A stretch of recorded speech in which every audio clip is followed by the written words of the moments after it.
The following stream contains mature content and subject matter. Viewer discretion is advised.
No matter what house you're in this house. Hi, I'm Judy Von Esch doing Chicago Hidden Cities. I'm going to let in Tara bring it in or bring it doing out. shots. Is that what you said? Shots? Yeah. Sure, why not? We're in Chicago. There's a Let's song do it. about how many you can do at once without dying. Okay. Hey, everybody, I'm in Terry. Tonight I'm playing Spotter the Nosferatu. Hey, everybody, I'm McStabber, and I am playing Dr. Taylor Hammond of Clan Bruja. Hello, everyone. I'm John Levi R., and tonight I'm playing Dr. Magnus Sanchez of Clan Gangrel. Hey everyone, I'm Clay, or Glaciate, and tonight I'm playing Bastion, a Toreador that likes shots, but a different kind. And hi, I'm Maddox, and I'll be playing Dr. Theodore Smith of Clan Tremere. Tonight we're going to start off actually with Bastion and Theo. Where are you guys? I think Bastion would actually, when contacted about the matters, he would ask Theo to come to his haven. All right, then the haven is where I am. Yeah, there's the whole entryway thing puzzle in which Bastion conduces you through to guarantee that you do not freeze or frenzy. He just keeps his eyes on the floor. Nice and easy. Yeah. And as the two of you enter, Bastion leads you not to his room. Actually, he leads you to the first floor, in which there's a bunch of different sculptures, like of various types of scenarios of different people, mainly people of Chicago, perhaps. Perhaps you might recognize a few semblances of faces, but various in different types and scenarios. There's one that's at this moment covered in a blanket, and Bastion sits and offers you a seat and goes, "Hey, Theo, so what exactly do you need me to do?" Well, and Theo has had something in his hands. He doesn't have his doctor's bag with him again. But it's wrapped up in just like a simple cloth, and he just sets it on the, I'm guessing, short table in front of us. Mm-hmm. That is a snake skin. A very odd one. Okay. It's also folded up, so it is rather large. But I can't glean things off of items like you can. Oh, I see. So give you a general... I brought you to ask if you could take a close look at it. Of course. Quick question, however. Is this by any chance connected to any supernatural? I believe so. Okay. How good are you at tackling people down that are in a frenzy? I should manage. That's all I need to hear. Okay. So Bastion goes, touches... Theo will reach into his left pocket and be ready. Slightly grazes at this and utilizes Spirit's Touch. And that's a resolve an aspects roll, correct? I believe so. It is. All right, go. That's not a good roll. let me spend a willpower. Oh no, Yeah. that's a mood. After your Well, other roll, I mean, damn.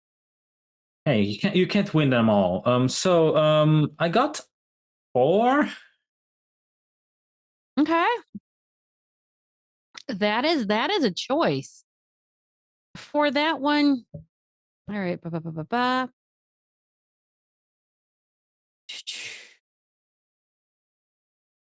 So with that, as you feel this snakeskin, I'm going to say that you feel anger, panic. It's scared. It did something wrong or something went wrong. You feel that as you are touching the skin, the body shifted too quick. You can feel the panic.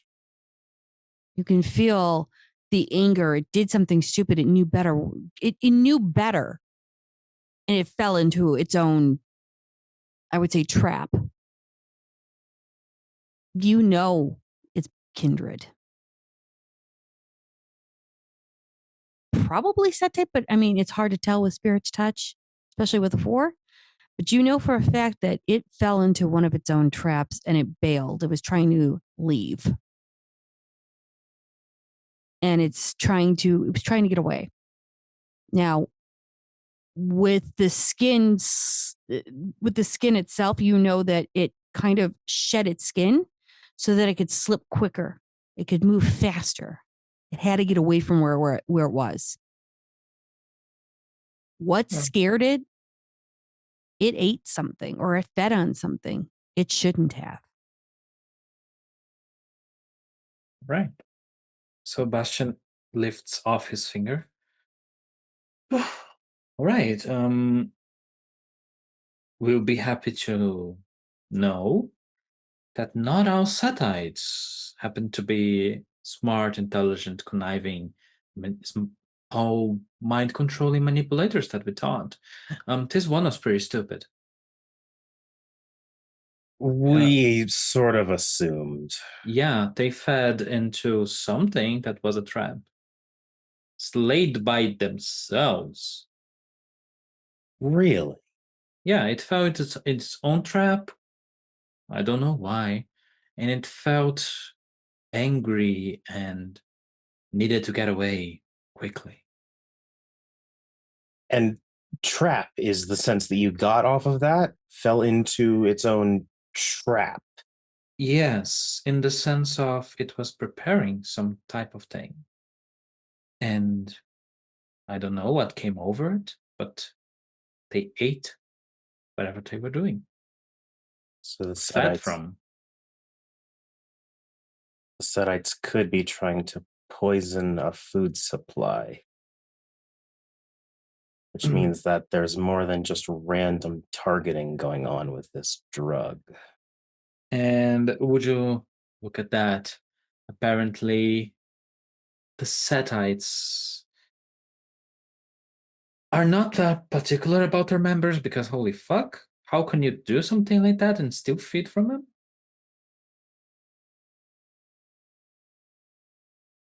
Well, that's all I could get from this touch. It was partially for the confirmation more than anything. If it helps, that particular kindred is almost definitely dead. How so? Ended up somewhere else. And the Nosferatu don't usually like trespassers. Ah, okay. I see. It went down the Nosferatus. And got caught. Yeah, but that's a bold strategy, though. Imagine. Let's try and poison to. Well, I don't know if they have a type of blood doll or things like that inside the Nosferatu warrens. Let's go there, poison them, and then try to leave. If it wasn't stupid, it would actually have been a good plan. It is seeming like the drug seems to be making its way around homeless circles. Indeed. But going after the Nosferatu circles is an idiotic attack strategy, even for manipulators and ultimate connivers. Do you think they would perhaps know about that? Perhaps they would be aware and understanding that the Nosferatu presence in the city is big? Because Maybe more of them are idiots than you initially assumed. See, I don't believe that. Because I have been going around a wreck, looking out, trying to find information. You remember that those Sabbat embraces. I wanted to prevent anything like that happening. And there was no such clue of any intervention in our domain. They're careful. They don't want to draw our ire or attention. Well, then perhaps they should have done an even more subtle strategy than this. Or perhaps this was a diversion. Potentially. Yeah. I don't know. There's many variables, and any type of guessing without actually getting one of those is useless. But actually, you said something that quite tingled my brain a little. So, Theo, you said about your Auspex capabilities that you're not. But isn't your clan also? We did meet with that seer. There are specialists among every clan with any and every power of the blood. My talents lie mostly in the direct application of magic. Any domination type control was practiced and honed because I needed help dealing with information on the thin blood crisis we were dealing with the Ashfinders. It was developed out of necessity, not something I ever expected I would have access to. And it's the same, but in a different sense, with the site. I had never paid much attention to it. And then, how best to put this? After a deep conversation with Lydia, I developed premonitions, visions. It is not an ability I want to rely on because I've seen what that can lead to and how people behave when they see too much of what's to come. Or what's in the past. Let's not forget how I spent a week recently. That is the other side of it. It does seem like the power can run away from you rather easily. It's rather useful, however. I could utilize it to translate the emotions of that Leviathan. And Bastion actually gets up, goes to the statue that's covered, slightly touches the blanket. I could use it to gaze upon the past of anyone. Grab their faces, grab how they saw themselves. It has its utility, of course, but I'm quite curious. Have you ever tried anything like what I do? Or are you more than happy with a few small uses of them? It was never anything I felt I needed to invest my time into. Magic pays endless dividends to me, as the gargoyles have no doubt told you, and I'm sure you're learning more about them every day as they are remembering more about themselves. We are more in the watching movies together type of deal. Still early stages then. Oh, no. Absolutely not. You would be surprised, at how much people actually care about trivial things. Bastion gets closer. You see, I didn't ask. I was offered. Gargoyles are helping me. They're more friendly than I would have expected. And you also have to do a little snaggling after actual ones. You see, no one likes hunters.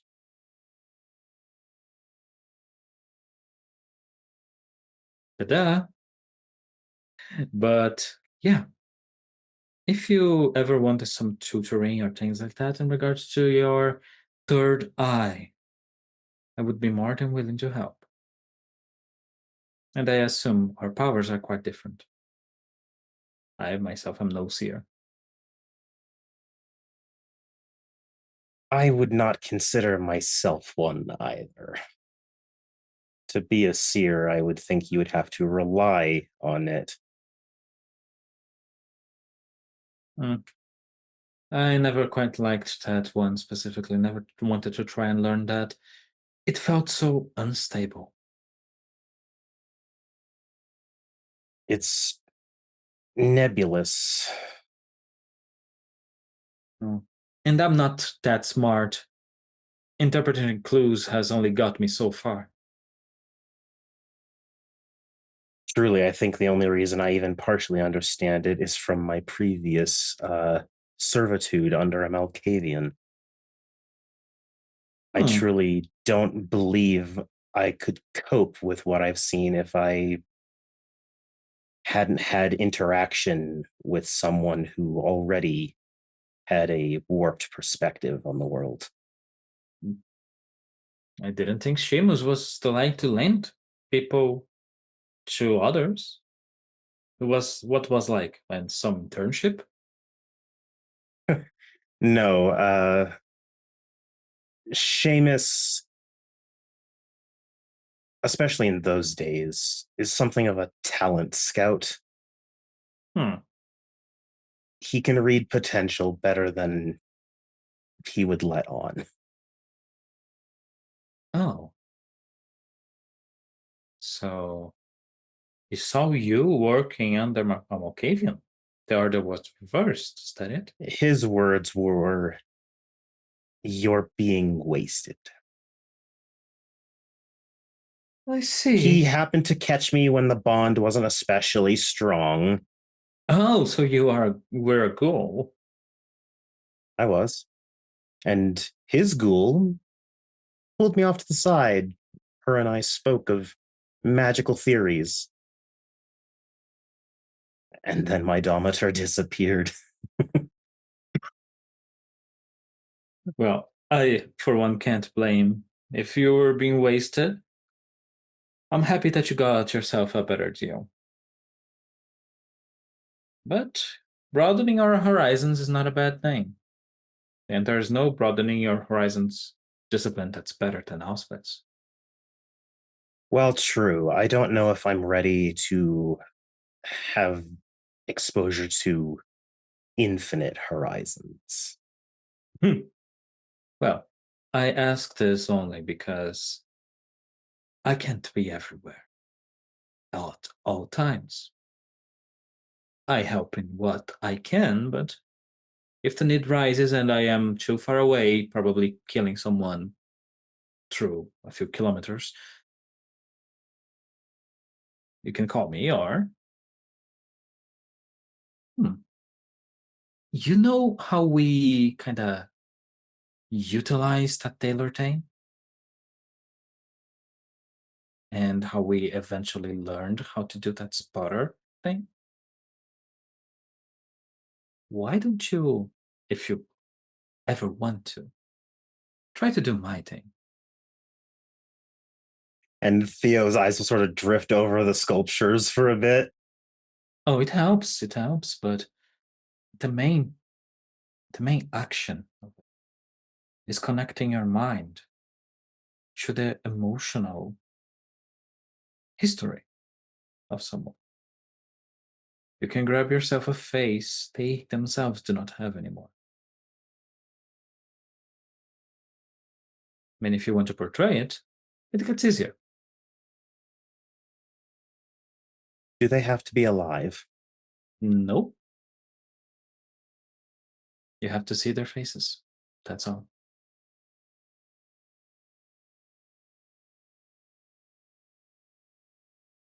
I'll give it a try and report back. Sure. Would like a work buddy. We can start there. And if you truly want me to at least consider development in more sensory abilities, I can try. I won't exactly express excitement at the prospect, as it takes away from my studies in magic, but I'm only giving you options. Perhaps you might find them useful. Perhaps not. I'm already doing things.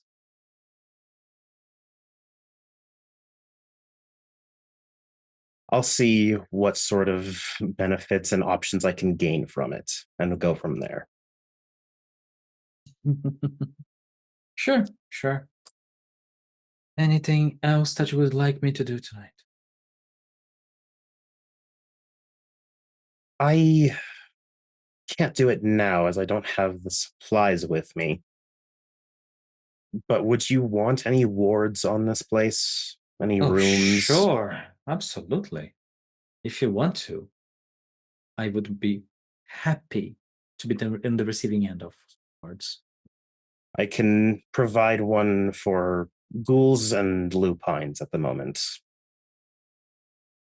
Yeah, perhaps.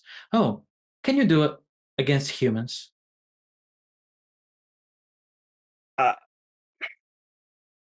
It's probably the most off guard Bastion's seen Theo. Mm-hmm. That seem. Can I do humans? Requires more study and would probably, I feel, be a greater undertaking than the previous ward I have invented. Because it's a much broader term. I'm just giving you ideas. Yes. An idea that's brought me about as close to an aneurysm as I think I've gotten ever. Oh yeah, don't go to O'Hare. They have a whole bunker downstairs that's full of hunters. But other than that, I think there's alternatives to getting out of the States. You don't need to be an O'Hare to get out of Chicago. Oh yes. But anyway, I think that all that I can ask of you. More than fair. Good and off-putting talk, Bastion. Thank you. I'm glad. Theo will offer his hand in like a gratuity-filled handshake. Yeah, Bastion will shake your hand. Do you have a back door I can leave through, or do I have to go back through the entryway again? Go back to the entryway and good luck not looking up. Next thing, and he says this under his breath as he's leaving, the next thing to learn in Portuguese, rat bastard. And then he'll focus on the floor and escort himself out of Bastion's Haven. And as you leave Bastion's Haven, where do we find Taylor and Spotter? It's subterranean. And actually, there's not a live performance this evening, so the downstairs isn't being used. And she takes Spotter down there. And it's not really a backstage because the stage is against the stone wall, but there's like a area that's secluded away from the main performance area and dance area where like performers can get ready and stash gear until they're ready to set up, that kind of stuff. And we're just sitting back there talking. So, what's up? Couple things. Want the work talk or the business talk or the personal talk? Well, take your pick. What do you want to address first? So I talked to Naomi. Okay. You were right. They're definitely getting some pushback from up top, letting this industry in. Don't know who. Guessing it's probably Inner circle. Inner circle. But yeah, which you know who the inner circle really is. And yeah, probably pissed off that a young upstart venture prince did so well with the convention. Mm-hmm. Yeah. None of them are happy about it. Jackson isn't happy. Cedric, Naomi, none of them. Yeah. They're being smart about it though. Good. None of them are ever in a room alone with any of them. Well, honestly, I give no fuck. Exactly. I mean, sucks to be them. Yep. Hey, you wanted the job. This is one of the perks. Yeah, you know. So yeah. But yeah, they haven't been sleeping on the snakes in the city though. She had a pretty thorough map up. Her and the sheriff are working together. Actually, 2 of the hounds were down on the warrants, chasing the snake from last week.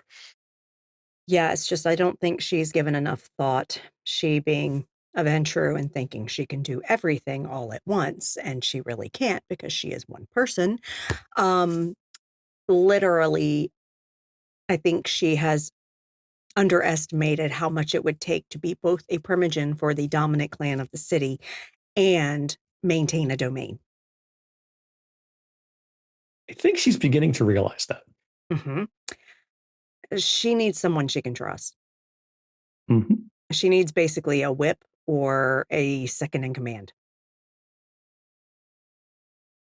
Either a whip for Primogen shit or a second in command for domain shit. She's got to decide what she wants to focus on. Yeah, she's got to decide what she wants to focus on. And then delegate to someone she can trust. Yeah.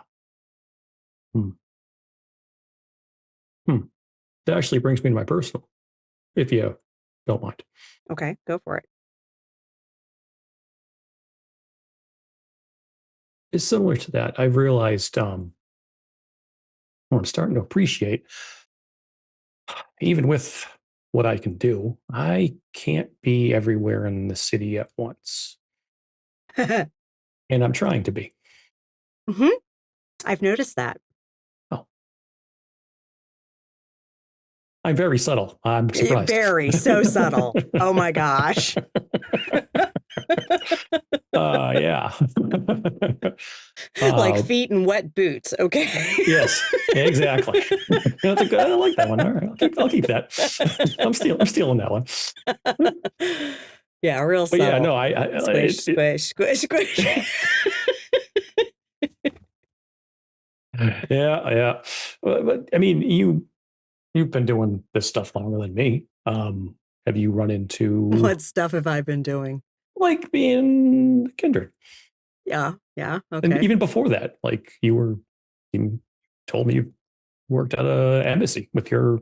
No, I was the prime minister's assistant. Prime minister's. There you go. Right. He was my uncle. Anyway, yeah. You probably have seen or understand. I have, and I have met with dignitaries and people in my past that literally had a lot on their plate and were responsible for a lot of things. But you have to focus on where you are most needed. I know you Nosferatu are very insular, okay? And I respect that completely because literally everyone else has basically shit on you over the centuries. But literally, look at your structure of elders in this city. Look at what they cover. Find the gap that you can fill. Hmm. Because that will be your role. Because it's more than just doing what you think you should do. You need to do what's needed for your clan. Right. Which right now I think is everything, but I It's don't need not. to. Pay attention to what your fellow elders are doing. Look Mhm. at what they're doing. You've got Cedric as the primogen. He's the politics guy. Mhm. He makes everyone else look like chumps on that primogen council the way he wheels and deals. Okay. Yep. You've got the spy master, Waneka. He's the master information broker. He has eyes and ears all over the domain. Mhm. With his homeless network, his tent city, he has eyes and ears everywhere. You don't need to do that. No. You've got 8 Ball. What does 8 Ball do? I probably kind of get this from her. She's a jack of all trades, really. She's got her fingers Yeah, in but what everything. does she focus on? Technology and Yeah. information. Exactly. She does a type of information, not necessarily an information broker, but she's a gatherer. Okay. And her information is very fucking useful to the clan. Mhm. And then you've got Edith. Mhm. She's a little bit of an aberration because she's Bahari. But she also does something as well. She is actually a public face for the elders of the Nosferatu. She runs a tattoo parlor that is elite, invitation only, with a basement BDSM venue that is especially invitation only. Mhm. She caters to the population around. A niche one. Excellent Right. source of information as well. Oh, right. Because the people getting in there aren't poor slobs off the street. Right. They are interesting people that she has found interesting and wants to know more about. Hmm. So literally, I see what's missing. Do you see what's missing? I know where I have excelled in the past Okay, where is that? with the younger clan. Exactly. That's what's missing. You don't have an elder that is the mother or father for the young. Not wrong. As soon as we And introduce them to you Cedric are and the already doing that.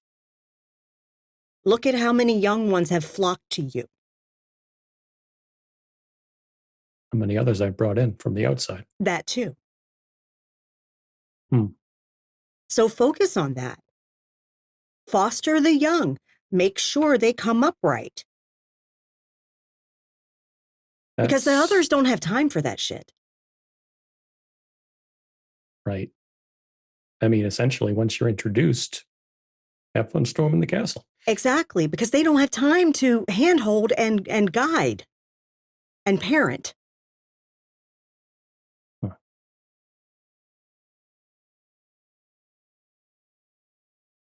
And in Nosferatu, that is actually an important role because that's why it stays clan before sect. Right. Right. Maybe that'll prevent the next scryer from happening. Exactly. Because that Hmm. role, that used to be Khalid did that and politics. Was an inspirational motherfucker. He wasn't as great at politics as he was at being a parent. Right. And that's been a huge gap. And that's been a huge gap missing from the elders ever since Khalid fucked off and probably got 8.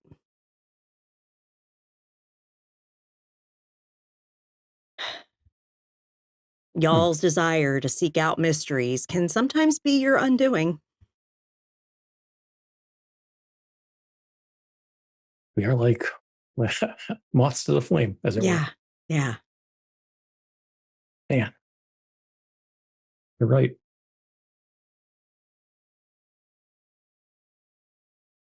Focus. Spotter's really thinking. Mm-hmm.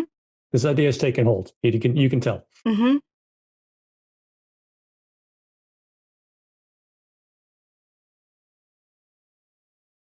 Okay.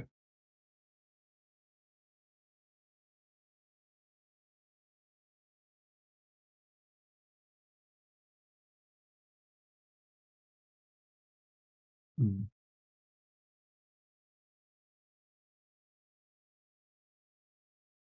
And Taylor's You're just right. allowing you to process. She's No, not saying a he word. is. He's like, but what about in his head?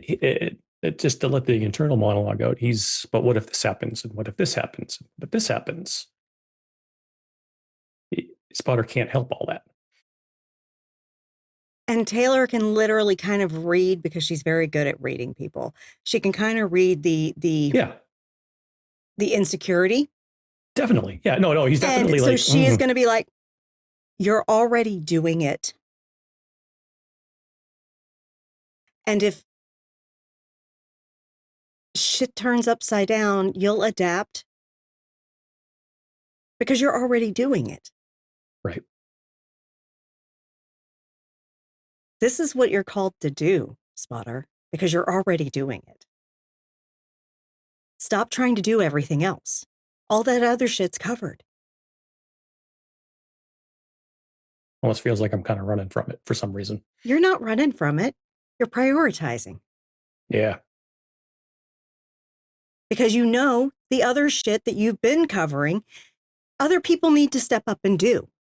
You're not responsible for.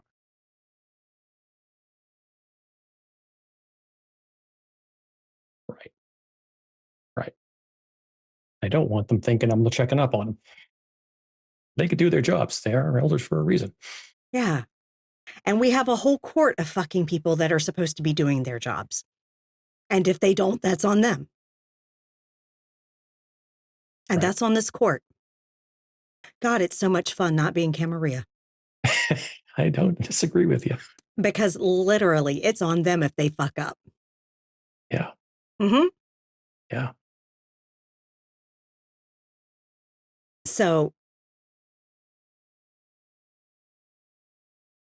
No, you're right. It's my opinion that we have done what we could to ensure as much stability as possible within the political structure of this city.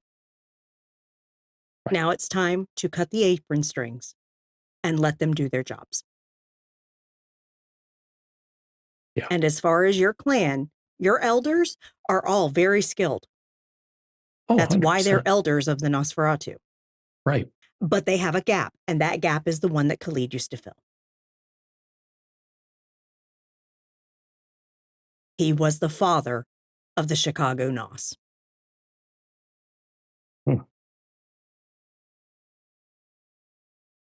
It's going to be tough for me. I got to practice not doing everything. Yeah. Ugh, man. Yeah. No, you're right. You're right. Yeah. Let some of that weight off your shoulders. You don't have to be Atlas.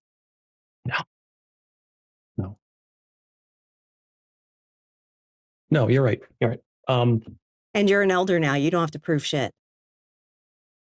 That's true. Those the hounds outside the warren that followed him down there. I didn't even tell them my name. I said, do you know who I am? I bet they did. Yeah, they pissed themselves. Uh-huh. Mm-hmm. Because you're an elder Nos. Mm-hmm. Yeah. Mm-hmm. Yeah. Mm-hmm. And they're in the Warrens, and they really shouldn't be. Yeah. They got real lucky. They got real lucky because and they trust they know it. Mm-hmm. Yeah. Yeah. Yeah. Yeah. Yeah. Okay. Thank you, though. You're welcome. Have you read the stuff I gave you on your mom? Yeah, I did. Look, I trust you, Taylor. Okay. I read it. That information is hidden because Oh, of course. It's very personal. it's personal, but it's also dangerous. It is. Because if, and this is a big if I had living relatives Mhm. in the Oh, city yeah. still, Oh, yeah. they are in very grave danger Mhm. if that's found out. Mhm. And it has taken all of my willpower to not visit that section of the city every night. Well, I trust you'll do with it what you feel is right. And it is none of my business. Mhm. So as soon as I handed it over, I realized what it was and handed it over, out of my mind. It's none of my business. Yeah. Okay. Because my biggest concern is if any of them are at all like me, they will clock me and they will investigate. Just know that while she was here, she was treated with well regard. Yeah, I bet. It seemed like she was a good lady, did what she needed to keep her alive. So Among my people, mothers are revered. yeah. No, and I'm grateful. I'm glad I could help you get situated here and in the city. So, all right. Yeah. Well, I have Yeah. to go check in on Jennifer. What's she doing? I mean, probably a loaded question, but She's trying to get into patterns of normalcy again, step by step. yep. She has started doing kickboxing classes at the dojo, Mhm. like once a week right now is what she's doing. Cool. But I have one of the garden members thinks she's really cute. So I sent her to basically take one of the classes to kind of be there as support. Just being normal, talking, having normal conversations about normal things. And take the Yeah. lessons, learn, because it doesn't hurt her to learn some hand-to-hand skills. No. And literally, if something blossoms, great. If not, no, they can be friends. Exactly. Yeah. And literally, she's not as raw at this point, but it's still day by day. Yeah. So And it was a significant loss. So yeah. yeah. She the first few days must have been a little rough on Oh yeah. a raw bruja. Yeah. Yeah. She basically beat the drug dealer into a pulp after we got the information from him. Yeah. I'm glad she could wait. Yeah. We at least got some information. I let her do it because her rage was valid. So Yeah, just completely justified. If I hear anything else, I'll pass it your way. Maybe she needs to let off some more steam. okay. Perfect. Yeah. Good. But thanks. Thanks for asking. Yeah, you're welcome. Thank you. Mm-hmm. Cool. All right. Well, Shrug your shoulders, Atlas. Let a load off. Mm-hmm. and then Sparta's going to run out and immediately try to do something that he's not supposed to be doing again. He needs constant supervision. That's why we need adults. I mean, the adultier adults. Mm-hmm. Is Taylor and Spotter head off? Where are you finding Magnus? Magnus is going to be in his office at one of the clinics, looking over different places that might be for sale in South Shore, because he realized when they found out that the whole thing with the Setite last week had gone down in South Shore that he didn't have a clinic there, and well, that's an opportunity.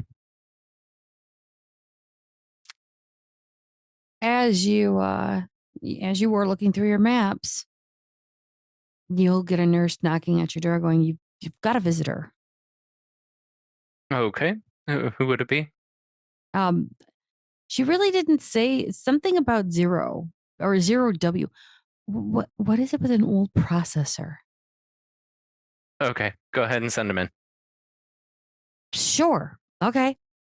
The nurse will step aside and you'll see a girl. She's about 19, maybe 20-ish years old, mid-height, about 5'6", hair black as night.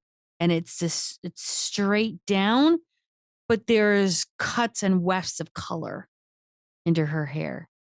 She's got like this black sweater. It's ripped up at places, but she also has like a black and white t-shirt underneath it.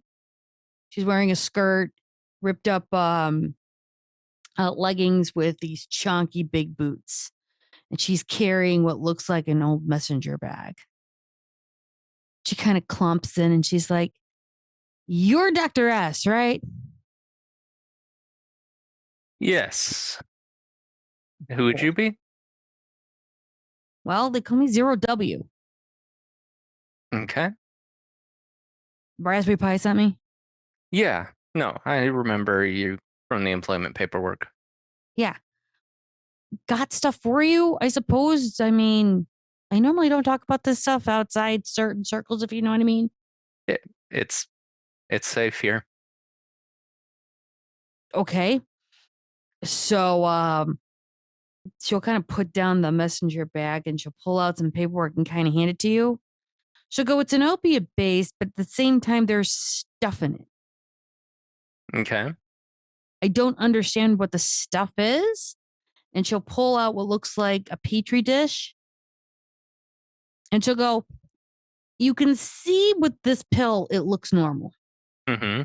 But when you crush it, you see these flakes. They're goldish. When you look at the pill, actually, Magnus, you're going to see it's normal. It looks like a white pill. No big deal. But as you see the crush, you see the different flakes of what looks like some sorcery." Can you separate? Do you have those flakes separated out? Raspberry Pi sent me very prepared. She was going to ask you. So I have the different stages of our breaking off point. And Perfect. she'll pull out this other petri dish, and it's to her, it looks like gold flakes. Mm-hmm. To you, it looks like small little golden flakes that are surrounded by sorcery of some kind. You Okay. know that they're you know it's blood. You know it's magic. Yes. Do I need to make a roll to see what kind of magic? Because Magnus is actually familiar with several different kinds of magics now, so... Sure, go for it. Okay, intelligence and aspects or occult? You know what? Polykinostos. Why not? Why not both? Throw it in. Okay.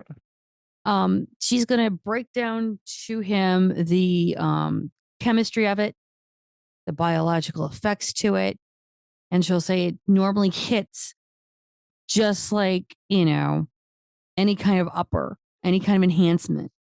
But these flakes we can't identify because, well, we're not you. Or okay, we're not you. Okay, we're not like the other you. There's too many doctors in your group, but I don't know which doctor does the voodoo magic-y thing. That would be the Dr. Theodore Smith. You said doctor. Is he a doctor or not? And Magnus just chuckles. Hey, okay, so good to Junie, know. Yes. 6 successes. I had to burn a willpower. I'm not surprised. 6 successes. You know that this is sorcery, and you know that it can be could be possibly blood sorcery, but you're not a Tremere. This is where your lack of not knowing exactly which sorcery it is. You do know it's magic. You do know it's sorcery. And you do know it's kindred.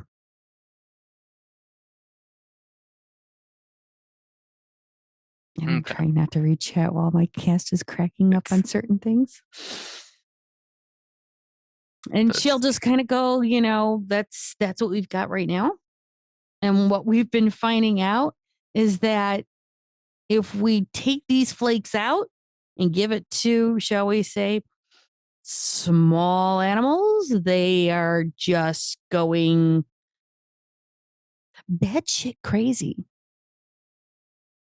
So this blood sorcery, or it's kindred, it's some kind of sorcery. Not sure exactly what, but I have someone I can consult on that.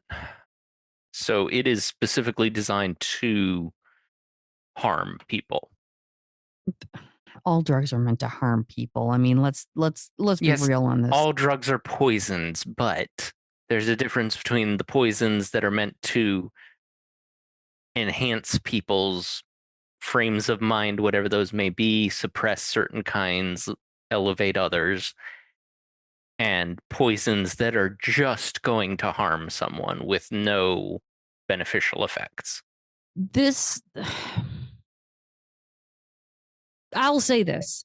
The opiates aside, this kind of little flaky thing makes you kind of, well, not only does it draw your addictiveness, and it makes it like, it kind of like the methamphetamine stuff. It's an instant addiction, but also it looks like it's rewiring the brain. It's making it so that you have to have this just to be normal. Trying to kind of give you a more kick in the head. So it's like meth on steroids. Yeah, I would never want to do both of those at the same time. That's just ew. Okay. The addiction is just trying to pull it in, and it's making your brain, and it's fixing your brain chemistry. Now, how that's doing it, I have no idea. Question. Answer, but sure. If you had someone who had taken this and then they got drank by a kindred, would the effect transfer? It's in the blood system. It definitely should. I mean, by how you guys feed? That explains a lot. Well, it goes right into your brain. Yeah. And when it goes into your brain, the biochemistry for, forgive me for saying this, non-living entity, because we've actually had to describe between living entity, us, and you. For you, it's an instant fix. It's an instant connection where it drives your brain into going, I need this as much as I need blood. Ooh, yeah, that would be nasty, and that would explain why that Setite acted the way he did. If you got a beast thing, right? Yeah. I don't. So I can't do this on me. And I would never want to do this on me because, ew. From what I can understand, it goes into a fight or flight. Frenzy. Yeah. Yeah. And you either go, or can you? No, you know what? I have people who can trace it. Trace what? Okay, I have a question. Okay. I know you guys can do weird stuff that Tremere can't, Banu can't, nobody else can. Yes, we're Special K. Yes. It's fine. I'm not insulted. 1 second. My brain is blanking on what the thing is that they give people who are having a Narcan. Is it Narcan? Narcan. Narcan. And Narcan's more a brand than the actual drug itself. There's other versions of it. What is, you know what? Because Magnus would know what it. Naloxone. Yep, naloxone. Magnus would look at her and say, okay, can you make a naloxone for this?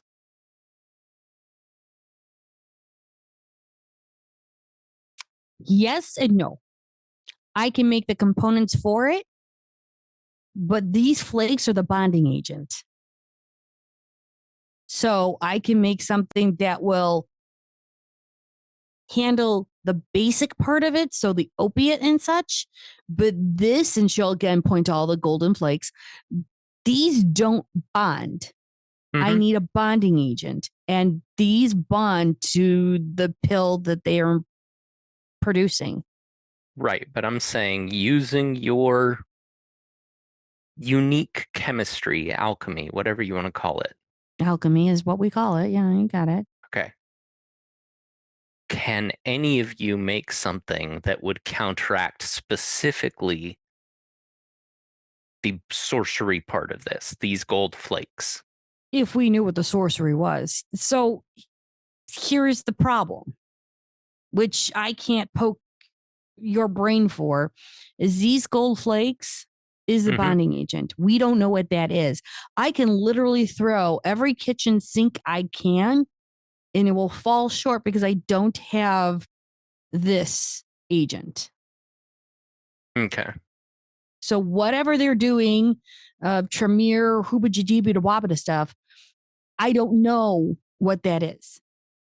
But if I could find out what it is, then you could potentially create a counter agent.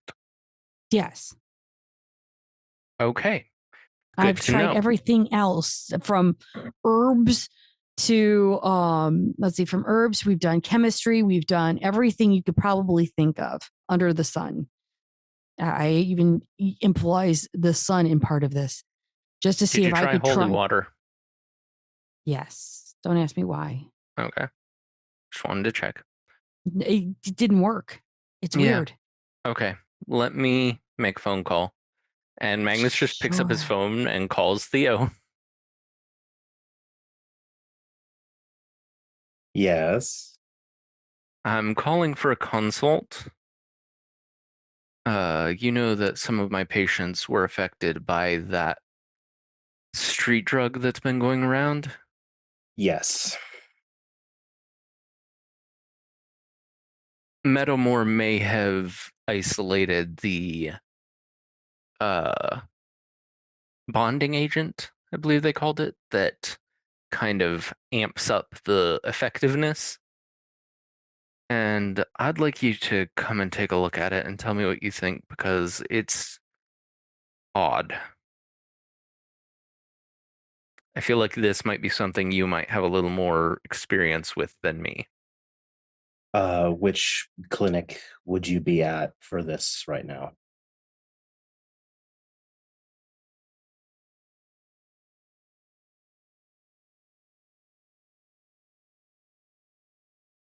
Joliet. I can start making my way there. Okay. And while he does that, Magnus turns to Zero. It's like, okay. I've got someone coming who can look at it, potentially tell us what this is. Do you have more of the gold flakes, or is this all the sample we were able to get? That's all we got at the moment. Okay. Many pills have died in trying to find the gold flakes for your bonding agent. Completely understand that. Magnus would feel a text buzz on his phone. Mm-hmm. He checks it. I also am bringing in a sample of my own. Excellent. I'm not going to say it's going to take you long because the magic of film. I'd say it's about it's an hour technically, but for a process of expediting this, it's not that hard to walk in. And then just a quick knock on the door as he walks in. Yep. What do you have for me? As he'll set a container with another pill in it. Untouched, it looks like. Magnus puts the petri dish with all the gold flakes from a larger sample of the pills in front of him. And the girl is standing there kind of like, stop.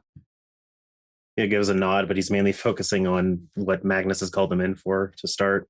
Magnus just motions for her to close the door so that there's no chance of anyone walking by and hearing anything they shouldn't.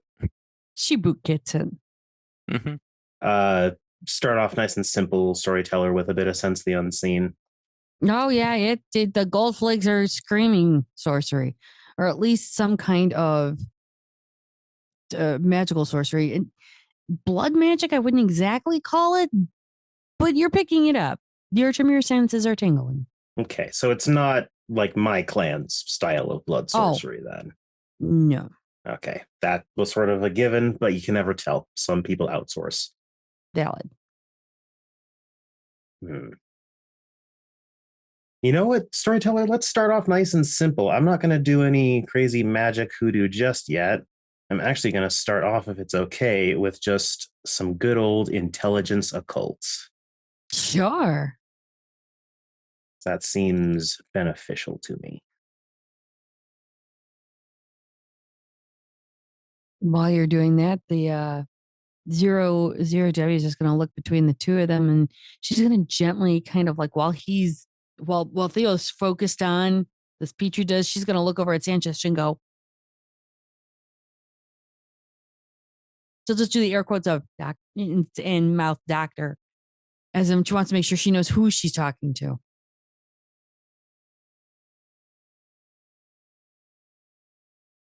The kind of piddly little roll with 3 successes there, but I'll take it. What you're seeing, it looks like not only a bonding agent, it looks like it's actual flakes of gold. Okay. But they're chunched and changed. They are mutated into a way that it looks, and you can see the little parts and particles of where they turned around and crushed this pill to try and get these flakes out.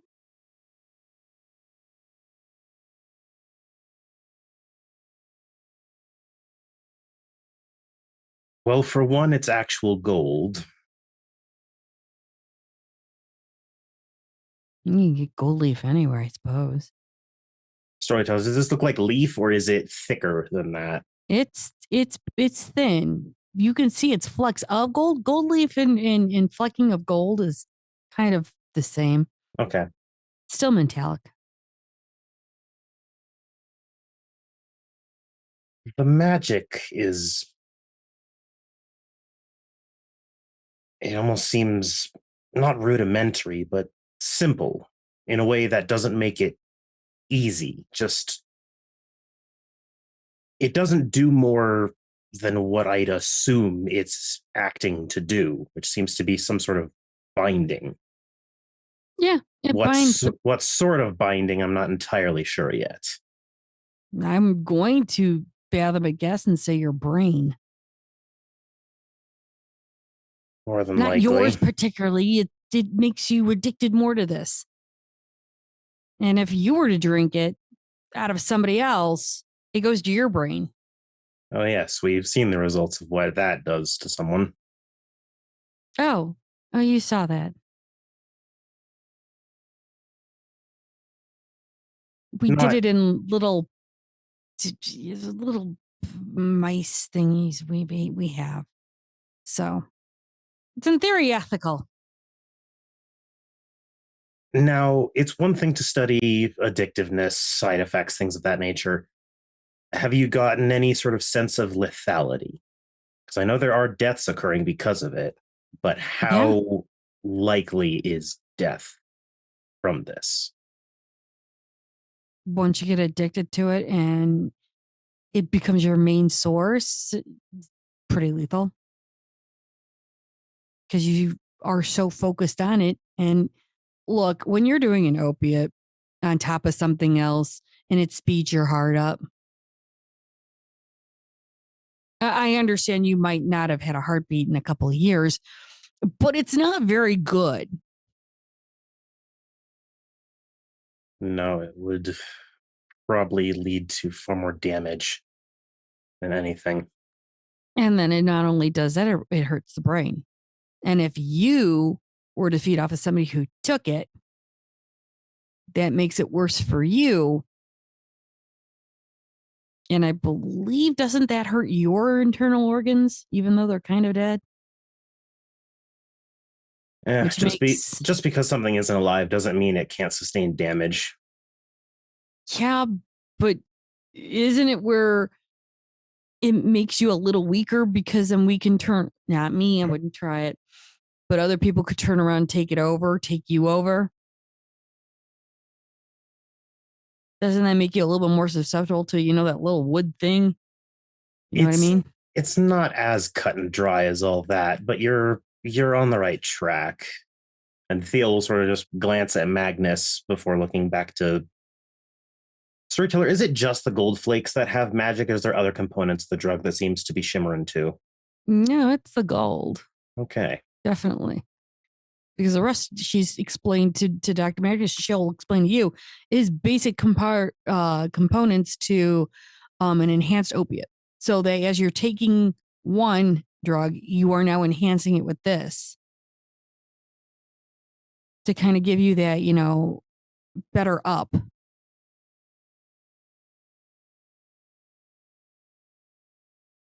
I'd have to do some more work with tools that I don't currently have on me. What do you need? It's magical components. I have them, just not at this location. She opens up her messenger bag. I mean, I got a whole bunch of shit. What do you need? Oh, glance in. Useful, but nothing from you that I need. Thank you, though. I mean, I don't have a tome, but it's not a tome I would need. Luckily, those are droll to get through. I mean, I mean that's why I got the herbs. I've got enough knives to consider myself dangerous. Crushing elements, couple of weapons. Don't ask me about the whip. What else do you need? I got oil. I got water, holy oil, holy water, a couple of crosses. What else? Theo's actually not being rude about it. He's just legitimately sort of the Tremere part of him is taking over a bit, so he's not really acknowledging the questions so much as he's looking down again, and he mutters loud enough for them to hear, but it's clear that he's more saying it to himself. Is Aku. Tara? No, it's a branch of Sedite magic, often practiced in large popularity for those that can utilize it. It is Egyptian in its structure and base. Okay. But it seems the most likely of what I know of the Sedite magic. It's not precisely blood sorcery, although blood is utilized just differently. Okay, that's the thing I didn't know. The more you learn about sorcery, the less you understand. Kind of like alchemy. In many ways.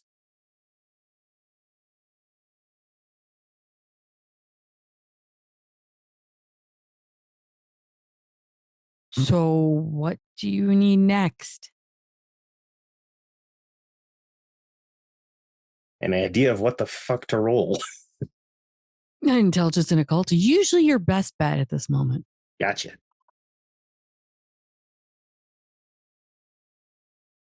Oh, and that's far better than a previous roll. That'll be, it looks like 5 successes. With how you are proceeding methodological, as you're proceeding through this logical line of ideas, you could discern that it is. Setite sorcery could definitely think of it as one of the main paths, and probably maybe one of the paths that you're thinking about. Absolutely. You would definitely have to know somebody who is either knowledgeable about that, has an idea about it, or is older than fuck that understands where sorcery is between thaumaturgy, setite sorcery, and Banu Akim Assamite sorcery. Theo starts nodding his head. It's very clear to both Magnus and O was her 0W. 0W. between Magnus and Zero, it's very clear to both of them that something just clicked in his head because he just shifts forward enough and then looks up at both of them like he's finally rejoined the actual like space he's in. I need nothing else from you. I have plenty of people I can consult from here. Thank you for your time. If you have to do other things, by all means. I guess this is where you're going to pat my head, give me a cookie, and tell me I was a good girl and I can go on my way.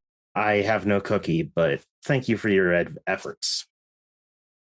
Dr. S, can I get a lollipop on the way out? Sure. Cool, it's my cookie. Talk to the nurse. No problem. What? Magnus just kind of looks at her and is like, yeah, tell her the mortal lollipops. Okay, why? Is there non-mortal lollipops? Yes, but I don't want you doing those while you're on the clock. Dude, this and is it lasts overtime. for about 12 hours, last I checked. You Sometimes 24. Or if you're going to take one, take it when you get home. I don't suck lollipops and drive on my way home, gentlemen. I am a good and ethical person. Thank you very much. I might dress like this because I think it's cool. Okay, Damn. fine. Tell her you can have one of the glitter pops. Oh, cool. Oh, wait, is that one of those from the friends down the lane? Mm-hmm. Score. I've been trying to get one of those. Awesome. All right. Well, you guys have fun and catch you on. Do you guys have a flip side? On occasion. That's a no. Got it. Good to know. All right, later. And she kind of opens the door and she tromps her boots out. I'll let you two have a talk. Okay. So how is it that so many thin bloods always seem to be the most casual people we interact with? Because they're young. I don't mind it. It's just fascinating. It's every single one of them so far. I mean, they're all literally young. Like all the ones we've interacted with are in their late teens, early 20s, maybe closing on 30. I have slightly older ones among some of the sleeper agents, but I wouldn't exactly say I interact with them beyond them telling me in a very robotic sounding way what they've learned. Mm-hmm. So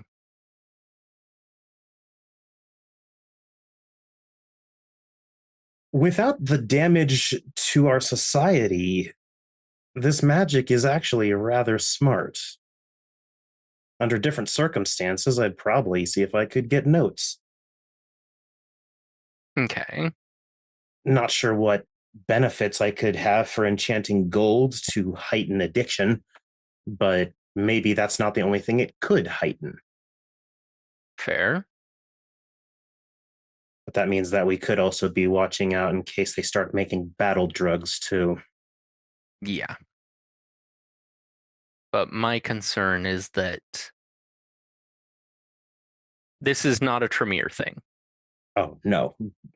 There is blood magic, but to say blood sorcery or thaumaturgy of any kind, too much of a stretch.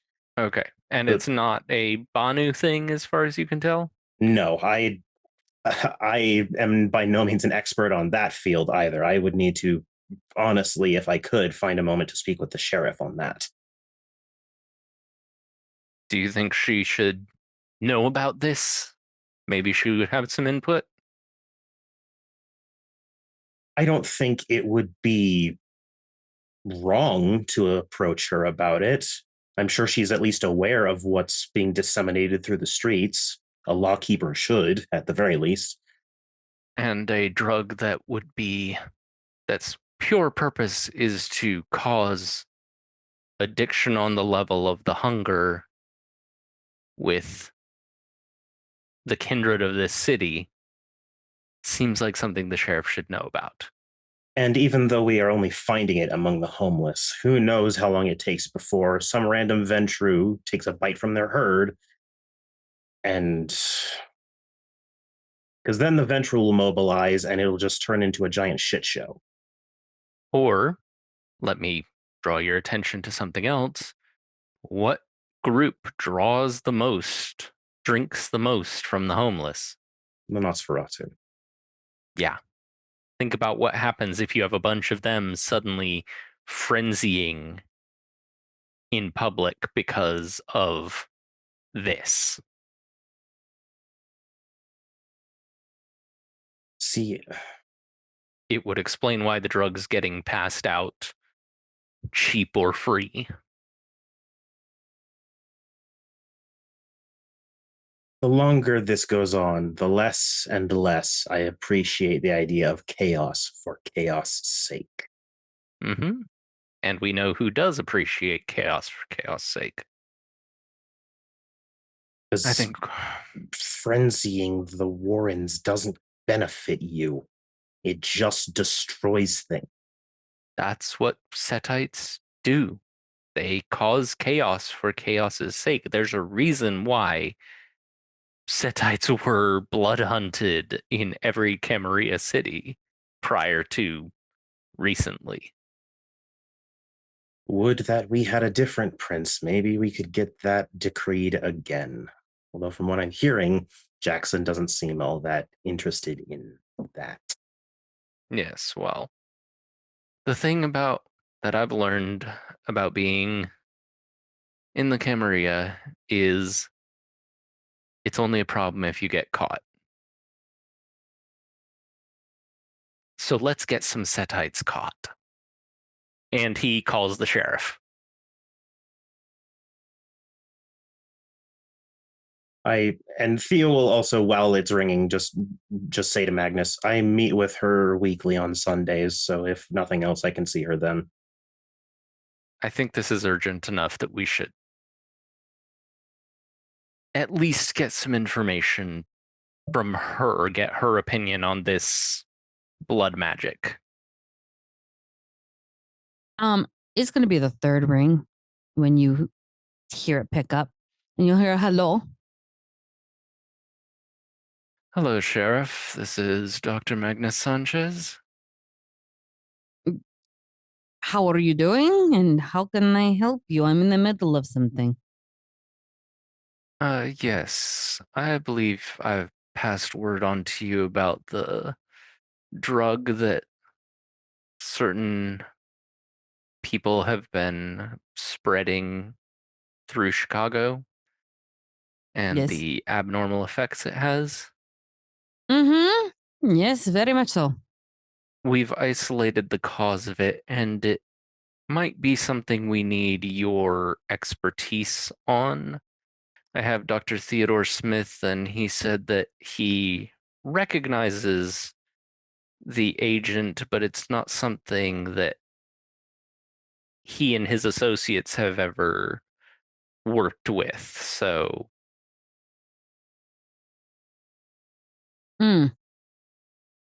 He doesn't have records of this, is what you're telling me. yes, which is why I figured I'd consult with you on it. And I can try and get the records. Or you might know what it is just by seeing it. We don't know.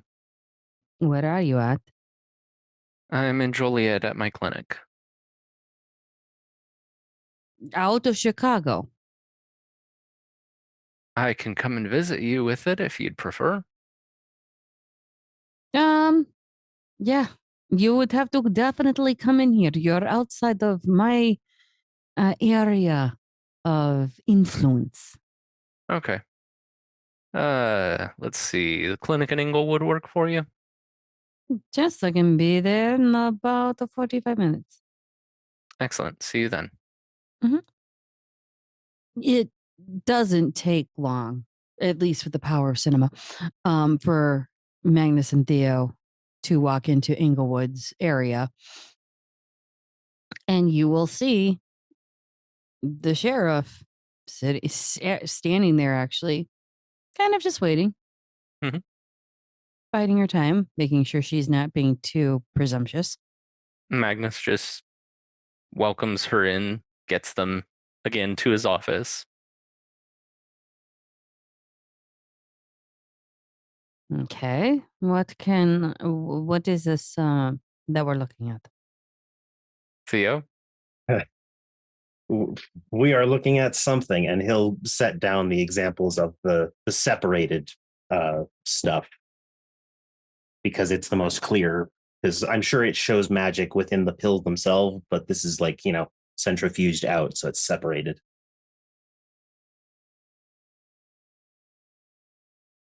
She'll start to look at it, actually moving it in and out of the light to try and understand what she's looking at. Excuse me, I'm gonna roll now. Oh, we don't get to hear the death maracas. Do you really want to hear the death maracas? Clicky clacky shiny math rocks. You're not wrong. All nerds are gremlins. That's all the dice teach us. All nerds are gremlins. I'm spending a willpower. Okay, wow. Or all nerds are magpies. Give me the shinies. Oh, jeez! Chill. This just tells me any Korax has to be a TTRPG player. You're not wrong, especially the ones with the molten gold ones in the center of the rocks. She'll, as she's flickering, she's just going to be shaking her head more and more. And Theo's starting to see the same thought process and is nodding his head at her shaking. This isn't good. Where did you find this exactly? And Theo will take out the sample of the fully intact pill that he brought with him as well. This came from this. Yes. Directly. May I take this, or do you need this? No, I'm sure I will come across more, unfortunately. Please, If it's all you can yours. tell me what it is, I might be able to, like what specifically it is. I might be able to get a, and I forget the name of the term. Get an antidote, basically. Get an antidote, essentially, for it developed. Well, unless you know somebody who has got the sorcery of a Sithite, I don't know. This is Sithite sorcery. Oh, well, there's a different cure for that then. Excellent. Besides killing them? Is You that know the what way the that effect it of works? this is, right? From what I understand, it was very, very lethal. Mm-hmm. It's a Not minor only that. effect, but rather potent for what it is. The more pressing effect is that not only the person who takes the drug will immediately become addicted to it, but anyone who drinks the blood of those who are on this drug immediately becomes addicted to it on the level of the thirst. And not only that, if they do not get more when needed, they immediately will frenzy wherever they are. You may have This- acquired a report from some of your hounds recently I've that corroborates a certain Warren excursion. yes, that is one of the reports I've been getting. And my hands are very busy, actually, Oh, Trying I'm to- certain. trying to get some of this. And we have actually ascertained some of these pills. I have not been able to analyze them yet because one fire starts, another one ends. Another fire starts, then another one. And we are Almost trying like to... someone's wanting to cause chaos in the city. Don't start with me on the ministry, because we all know that's a bunch of, how do you say in English? Bullshit. Or shit. That too. Horse too. Horse, Thanks. bull, either one. Snakes shed their skins, they don't change their spots. Of course they don't. Do you think I would expect anything less? Oh, and as a quick side note in regards to actual snakes, the brown snakes, the ones that are venomous that certain areas are starting to see upticks in, those are not the only snakes the Sadites have tampered with. I have since learned that there are other types of snakes being found with similar size increase and mutation. So it's starting to branch out into others now. Of course, because if you can't have one snake, you have to have them all. It's kind of like a Pokemon game. It Don't does ask seem me to how I know still this. mostly be local variety, Because how else are you supposed to hide everything? And it's probably far easier when the resource is right next to you. Agreed. So just something for you all to keep an eye out for, I suppose. It's not that we're keeping an eye on it, that we are actually actively hunting any sort of nests. We are trying to destroy as much as we can, and if we're turning around and killing those, when will the parents come up? Draw them out. Now that we're seeing this, and with this drug, this just means I now have to get even further into this and try and actually get, shall we say, some of our Nosferatu friends to mix in and deal in deeper. Sheriff, it is so gratifying to see a political figure in the city actually doing their job. If I wasn't doing my job, what kind of effective chef would I be? Probably a more typical one than I would have initially realized. So I'm glad to see you're an exception. Thank you. There's a reason why I killed the asshole. Well, had a hand in it at least. I thought you were going to say you did it because it was easy. No, Balthazar wasn't easy. He was lazy.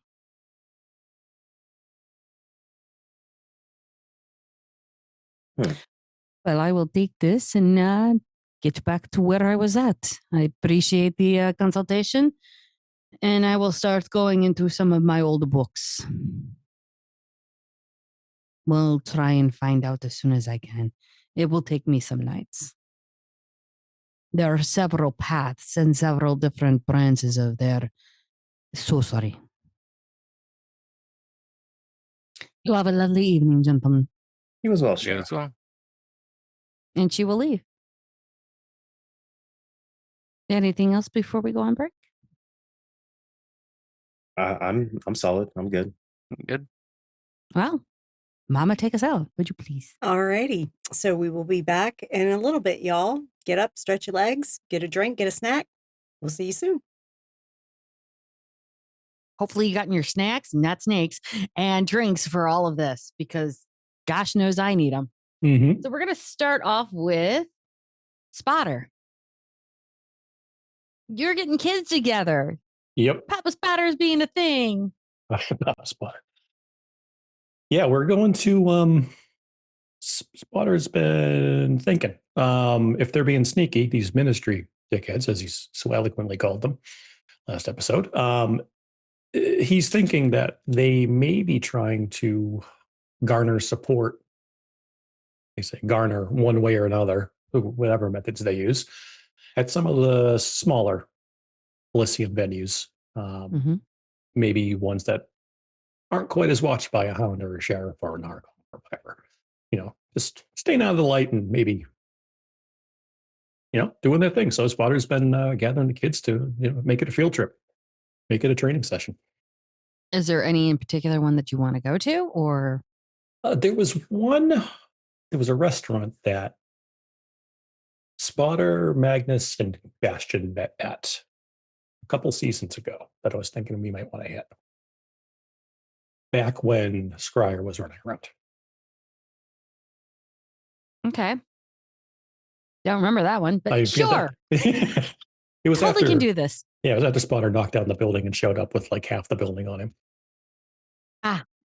So insert random place here. I'm going to say it's not exactly by the rack, but it's lower north side of Chicago. In between different feeding grounds, so that it's kind of like a neutral. And it's a simple restaurant. Actually, it's just the restaurant's a block on the corner, so it takes 2 corners. It's nice, but it's more of the quiet, low scene. Definitely lo-fi music coming from there. Dark, but not too dark. Enough to actually, for a NOS or certain NOS, you can sneak in, sneak out. and you don't have that much problems with the Masquerade. Mhm. It's a quiet night. It's Saturday. People are just tuning in, chilling out, and plus, people are going to be going on breaks between Thanksgiving and it's going to be December soon. Yep. So you can definitely sneak in there. I believe Thimble and several others would be quietly kind of going with Spotter. And before you actually walk into it, they're kind of like getting you just before that restaurant going, what are we doing? I mean, I kind of get what you want us to do, but can you lay this down for me? Doing what we do best. We're sussing out a secret. No, I thought it was just staring at people and trying to figure out what they were doing. We're looking for very specific people tonight. What are we looking for? The snake kind. Okay. Like the kind that leave big old snake skins hanging around in our warrants. Oh, so we're not talking silly snake. We're talking more snaky snake. Snaky snakes. Ew. I don't like this idea, but okay. Yeah, so I was just, thinking dangerous, I know. They're gonna, the way they operate, they're going to try to get support some one way or another. They're going to use these smaller venues. They're not going to do the old, the bigger Fields Museum. They're not going to go there unless it's official.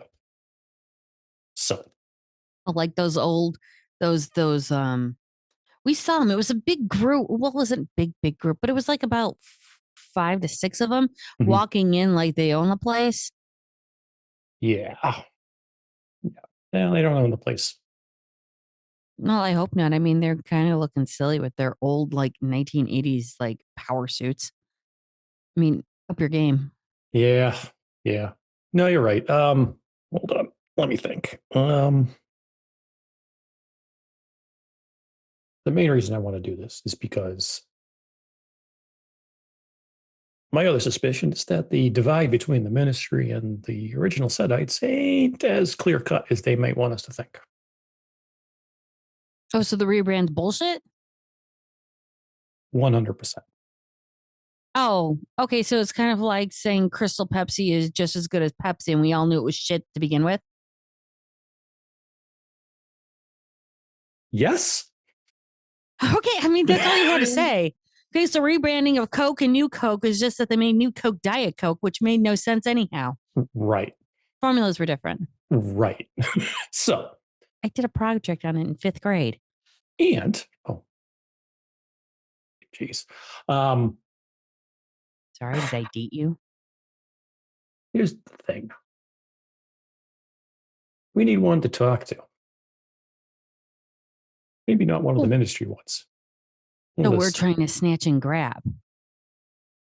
We can't. We can just listen in. That's good too. Well, we're going to be careful. How cop and rapper are we doing this? Well, I figured my very sneaky friend, Mr. Big, can hang around the back because, I'm pretty well known. And if they see me, they're probably going to suspect something's up and try to run.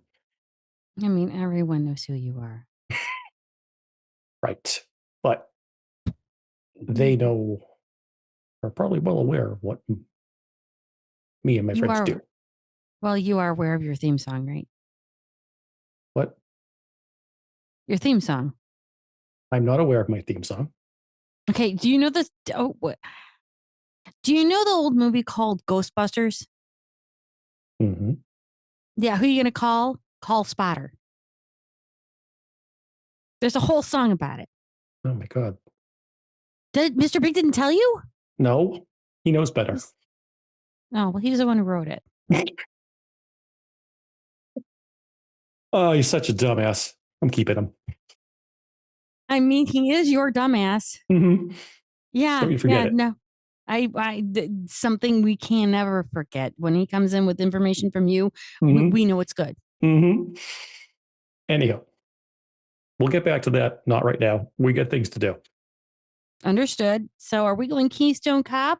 Are we going in kind of like Bad Boys or Miami Vice? No. The rest of the crew is going to hang out here, and they're going to do what they do best. They're going to watch. Okay. Me and you are going inside, and we're going to have a drink. Can you drink? Mm-hmm. Okay, good. Want to make sure. Some people can't. Some people do. We found that out with. Well, these places tend to cater to us. Oh, okay. This does? Yeah, this is an Oasis. Yeah. So good powers. I'll tell Key Lime Pie that. He's been looking for a good drink. Do I want to know who Key Lime Pie is? New girl. Okay. And then he looks around for Mr. Big, who's probably hiding now that his secret is out of the song. I flip him off. Absolutely. I flip him off and I tell him to circle around back. Oh, he flips you right back off, but double fisted. Good. See? Bigger we're going. We understand each other. Mm-hmm. All right. You guys keep an eye out. And You start to see the group start to spread out a bit. Kind of look like they're waiting for a bus or whatnot. And then we'll look, okay, sure. What's your drink of choice? Whiskey, bourbon, whatever. Okay. No fruity drinks? No. What do you drink? Wait, can you drink? Yeah, I just said I could. I go for a gin and tonic. What? How old are you? How old am I supposed to be? I don't know. 21. Oh, good. Well, I'm 25, so this is fine. Okay, perfect. No problem. I can drink. Too much detail. You don't Stay need. incarnate. Yeah. And she'll walk in, kind of look around for a bit as she just heads to the bar. Butter's going to head in too. Like, sit down, order a drink, and then just do his thing. Chat. Yeah, as you're chatting, it's quiet. It's relaxed. No one's brokering deals too much. Nobody's inciting anything. Though, I'm not even going to make you roll for this. I'm going to give you this one for free. You do know it's not just one set of eyes on you. There's a lot of set of eyes on you. No one's bolting, but they're watching you. So Spotter's drinking. And he's doing the bar thing. He's going to take out his phone. He's going to check Reddit because, Spotter's a Redditor. Confirmed. Confirmed. That's a hurtful Nos stereotype, and you know it. Yes. Hey, I'm a Nos. I can say it. Snatcher will be fine with this. But but the whole purpose of Reddit is he can post on secret Nosferatu subreddits, which the others are on. And he's going to be he'll be typing in the descriptions of the people he noticed that were watching him. So that everyone in the crew has an idea of what to look for. And Thimble's sitting there, kind of drinking her drink slowly. Kind of does a little, 180 before going right back. And she'll go, the two weird guys in the corner that look like they're hiding things, but they're not hiding things, but they're kind of like, What do you think? Yep. They've been clocked. They clocked me the second I walked in. They look gangrel though. I mean, they've got they kind of like the hoodie kind of mismatched clothing vibes that kind of want to look like they've been rolling in a lot of fallen trees and fallen leaves and shit. And they smell really woodsy. Okay. I mean, that's doesn't mean they're snakes, but they noticed and they're watching. Well, I mean, I just did a 180. Everyone's watching you.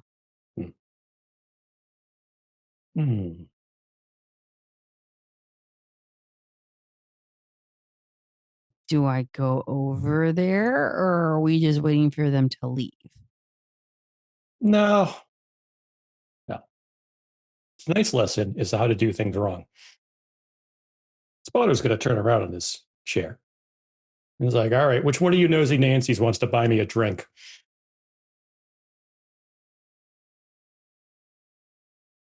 If the needle on the record could scratch, the song would go like this. Everyone kind of just stops and turns around and looks at you. No one really has the balls to say anything just yet. But you do see not the corner where the two gents that were called out at, it's the other corner. There's a guy and a girl there. And the girl just goes, "My name's Nancy. I'm not nosy." I like you, Nancy. Thanks, dude. Why are we buying you a drink? I don't know. Everyone seemed real popular. I figured I'd give one of you the opportunity to chat with me.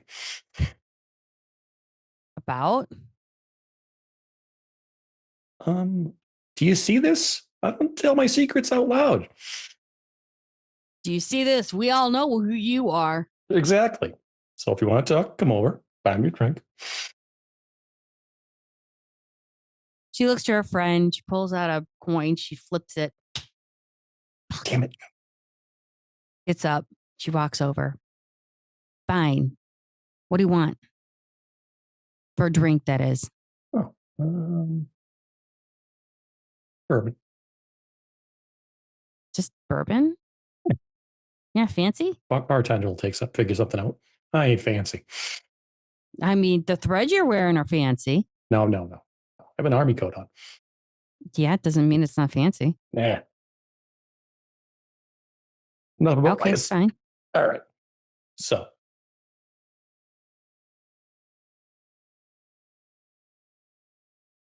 What are you drinking? Club soda. You a designated driver? Yes. Okay. No further questions on that front. Valid? You've been coming here a lot, often? On and off for the past, I don't know, year and a half. How long you been in the city? Year and a half. What prompted the move?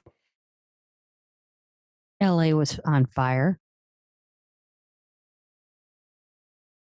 Like, literally, or because of anarch bullshit? Both. Okay. While I'm talking, I'm going to see if the city has anything to say about this lady. Transplant. Mhm. Definitely kindred. Mm-hmm.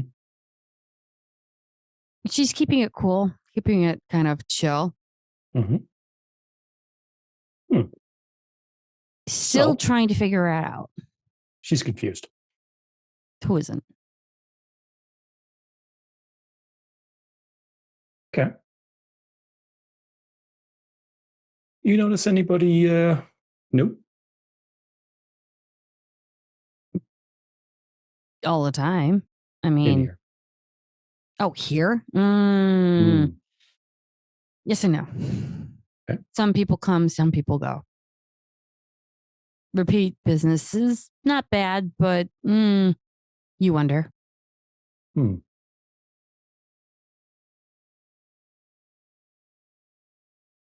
I'm trying not to let anything faze me at this point. It's tough to do that in Chicago. I mean, with the patrols out, yeah, no. Fly straight and true. That's what I gotta do. Mm-hmm. You're talking about hound patrols. It's not just us patrolling. Mm-hmm. You know when the city kind of does its own rainy thing and then you smell wet dog? Yeah. Yeah. They come in and look. You saying there's been an increase in lupine patrols?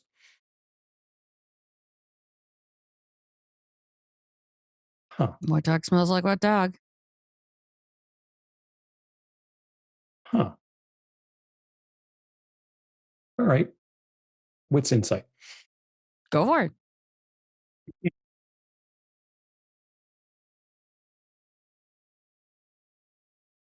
Let's see. And I'm surging. My wits. You're fine. I'd prefer you if you didn't surge where we're playing vampire. Mm-hmm. Oh, that didn't roll. 1, 2, 3, 4. I think it's crit 5. That's valid. As you're looking her over, Mhm. yeah, she has a good composure about her. Mhm. She's not lying to you because she knows better than that. Mhm. She is a bit shaky because you're here, but Mhm. at the same time, she's trying to be as open as possible because one, who you are, who Mhm. you're connected to, but also she knows that you could probably kick her ass from here until back to LA. Yeah. Yeah, it's Butter's trying not to be threatening. He's just being a regular old weirdo Nosferatu. Just happens to be an elder. Yeah, that comes into a bar that's not normally recognized and he normally doesn't go into. So, Mhm. Hmm. That's interesting. I mean, I don't want to be eaten. No. You steer clear. I mean, Yeah. we're on good. Well, I don't say good, but we're leaving each other alone for the moment. But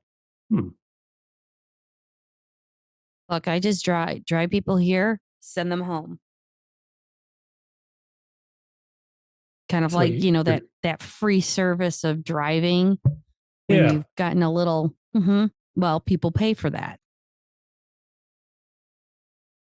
Ah.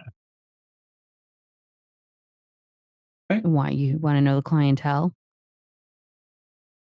I only care about your clientele if they're the kind to shed at the drop of a hat and take off. I'm not sure how to take that. He'll lead in as in a snake shedding. Oh, ew. Not my car. Ugh, that's gross. It's worse than throw up. Well, would you know if what one was? Well, if somebody started to shed their skin. What I'm saying is, Yeah. do you have a checklist for your car service that has their clan on the checklist? No, but I got their credit cards. Oh, see? And he pokes her in the forehead. Now we're getting somewhere. No, I had that information. You just didn't know about that until I said something. Yeah, but now we're getting somewhere. No, I know my clientele. Have I gotten any new clientele? As I'm guessing what you're going to ask me next. Spotter blinks innocently. My guy, you're bad at this. Yes, I have. I've had one. Where is he? I don't know at this moment. He didn't call for me today. However, he does have me drive him up to the northwest side. Schaumburg or before that? Still in the city? Still in the city, but it's like, which I will point out, I never go here. You know, here. Schaumburg's right up here, right there on the border. It's kind of like a drop house. It's not theirs. It's not my client's house. I know what they're right on the border, so they can go, neener, sheriff. You can't get me. I'm in Anarch territory. I mean, okay, yeah. Look, I get paid. I get it. I'm not faulting you. But hey, do you have a card? For me or the person? You. Yes, I have a card. Also the person. No, I don't have a card for that one. Give me I have their credit card, but I have a card for me. And she will turn around and just kind of, here. Yeah, because you know me, and I can totally drive around the city, but having a backup would be useful.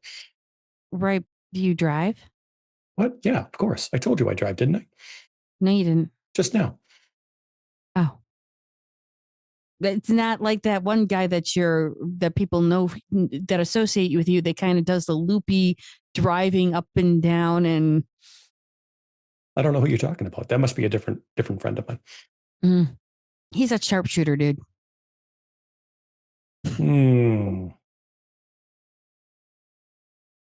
Does Spotter feel the middle finger? Yes. Do you want to? Okay, so I don't want to take up more of your night, Nancy. Apparently you have, work to do here. Eventually, about 20 minutes. All right. Can I get that address? You'd be doing me a solid.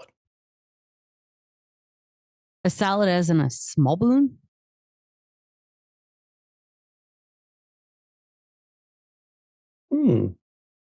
Okay, since you asked. Yeah, small balloon. All right, deal. And she'll flip over the card that she just gave you and write on it, and she'll hand it back to you. To go, I don't know anything about any address, just, where I drop people off at. And I appreciate your discretion. There was $5 for your drink, too. She'll turn around and pony it up. $5 for a bourbon? 2012, 2011? It's on sale. Oh. You bought me sale bourbon? Do you know who I am? It's 20% off. Dude, if you go top shelf, then you're going to go for a major brew, my guy. All right, I like you. We'll be in touch. Okay. Just not in touch, just touch. That's what I meant. And she'll go back to her seat. And Thimble's just going to look at you and she'll just smile and nod. What does this mean? This? Rock on. Oh. Do you not know heavy metal?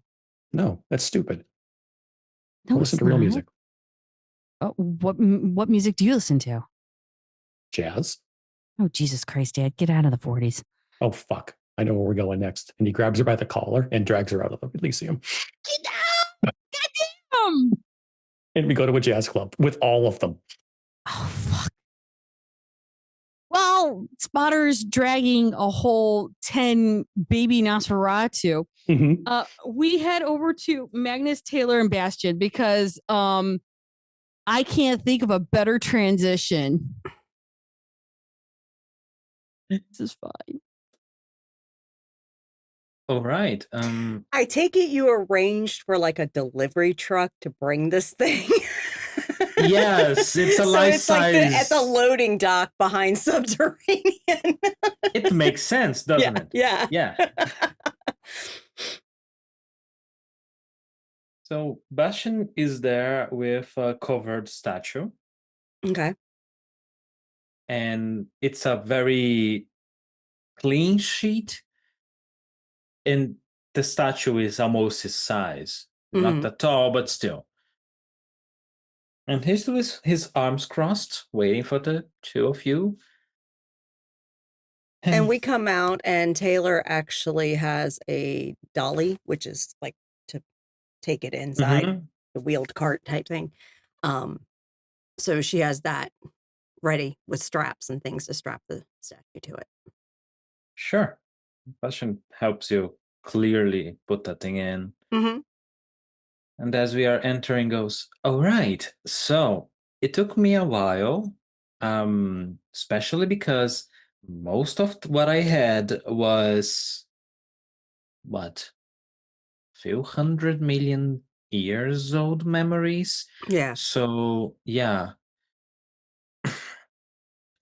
Kind of scratches weirdly in the brain, but I think I got it.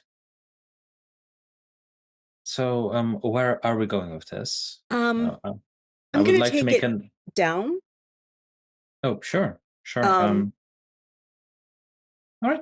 Yeah, Magnus, help me with this. Magnus just helps out. Do I need to roll anything, Junie? No. We're just taking it down to the actual garden itself, because there is a grotto section where there is a statue supposedly of Lilith. She wants to replace it with this one that is likely the most accurate. And This is actually the first time Bashan ever entered this place. And your Toreador Bane might go off because it is fucking gorgeous. Would you roll me willpower, please, Bastion? Sure. You've never seen anything like this. It is an underground grotto with vibrant life and beauty. Let's roll. Let's see. I got 3. You're on the cusp. So let's just say midway down, You're when a he little first awestruck sees by it, it. yeah, it will have to take Taylor or Magnus to taking your actual physical hand to lead you down. Yep. So Taylor will, as Magnus is handling the statue with the cart, and she'll say, "Oh, yeah, I'm sorry. It is, yeah, it's beautiful, isn't it?" And she'll take his hand. Not my type of art, but I can admire the craftsmanship. Thank you. I hate the way I spoke just now. Fuck. Yeah. Yeah, it's nice. It's nice. Thank you. It's very, very beautiful. Let me look down. Okay. And even looking down, it's still beautiful. So it's just Fuck! beautiful all over. Like The literally, stone there's shimmer. bioluminescent plants and lights Mhm. periodically throughout that really showcase, the vibrancy of the life in the place. It's amazing. And yeah, she'll basically follow Magnus down the pathway to the ritual area where the statue is in the center. And I'll say, okay, let's see what it looks like compared to this one. All right. Bastion goes to the statue and carefully unveils it. And what is the statue? Actually, when he unveils it and Taylor and Magnus first look at it, I need a willpower check from both of you. How did I know this was coming? I don't know. You've been in too many games with me. It's not a frenzy check, right? No. It's just a willpower. Straight willpower. Cool. The thing I like about straight willpower rolls is nothing. They suck. Yeah, you can't willpower. You can't willpower. surge. You can't, anything. Nope. Actually, don't I have something that gives a bonus to willpower rolls? Mm. I do. Tempered will. Okay.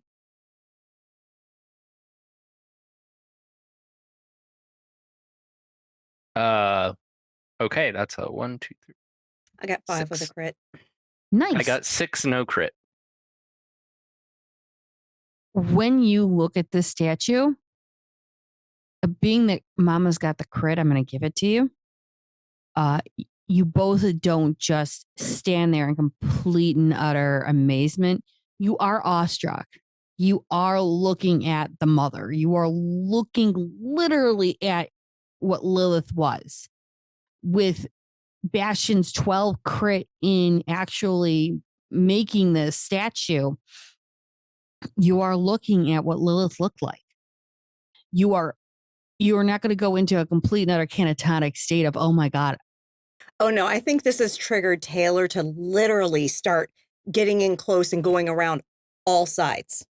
Literally analyzing this. She looks like she's not old, she's a young woman. But the body structure and the facial and the face, it's of a very ancient woman. Mm-hmm. But you can see more detail in this statue than you've ever seen a detail in any of your archaeological digs, any of your anthropological studies. You are looking at the first woman right there in front of you. This is like probably one of, quote unquote, the best finds ever in your life. A blood tear has appeared at the corner of her eye, and she looks to Bastion and says, "This is absolutely priceless." Well, considering the circumstances, I think it's a unique piece, isn't it?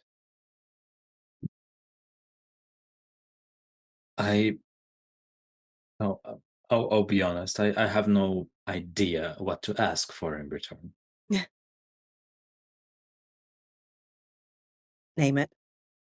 And with that, she and Magnus will replace the central statue with this one.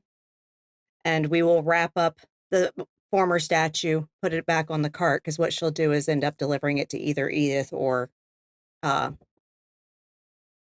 Urzule, whichever wants it. A Here, you can question have this. for We have you. a better one. Exactly. Taylor, I have a question for you. What is your humanity? Oh, her humanity is actually 9. You don't cry blood. Oh, That's water.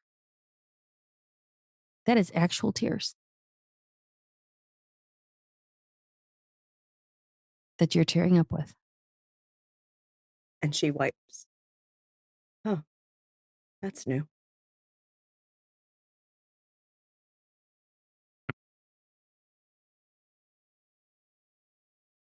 Hmm. Well, I think I really feel under-equipped to deal with the situation. I know what to do. And Bastion goes to the statue. He doesn't touch it, but he says, as I remember, she was across a field of water. The creature didn't remember being small, but it had a contact with this woman. There was some sort of bond. They shared a link. It knew its creator.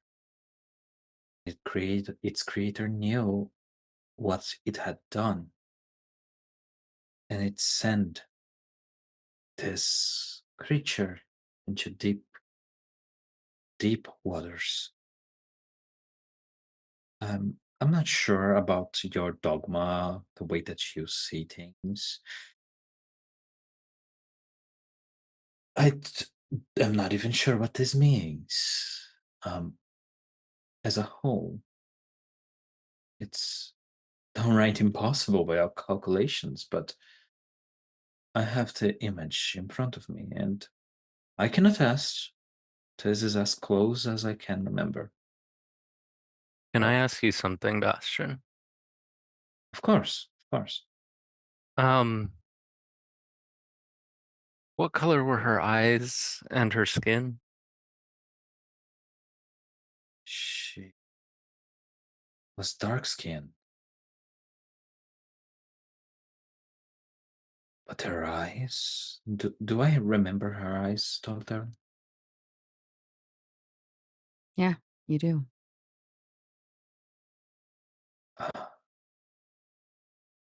Deep brown,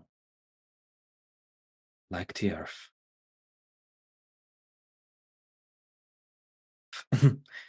If we are to get a little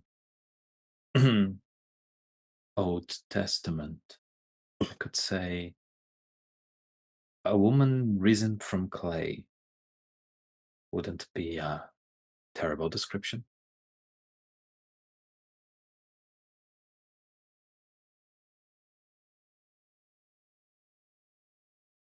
After he the does the moving of the other statues and stuff, Magnus just sits down and is looking at the statue. and Taylor will further explain. It's not just Bahari dogma. There is certain religious sects that also state that before the All-Mother Eve, there was Lilith. She wasn't created from the rib of Adam. She was created from the earth like Adam was. They were equal, Oh, both divinely made. Adam tried to subjugate her with violence.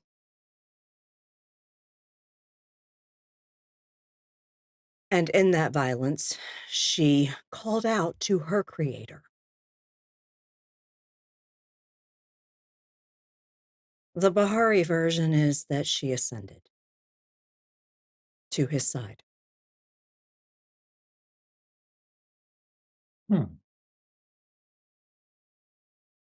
They were the first human life. Now, I know that there are scientific evidence of there being dinosaurs and things like that. But you have to understand, in even the mythology of Eden, there were plants and animals prior to Adam and Eve. I think I saw them. The land creatures bigger than others. Hmm? They were after this woman and the Some, memories. some. But I know you are, well, you were brought up in your human life with certain teachings, and you have since your embrace adapted for your survival. You don't have to believe a damn word. Well, No matter what you've seen, you don't have to believe. It could just be a really interesting story. well, I have to be honest, Taylor.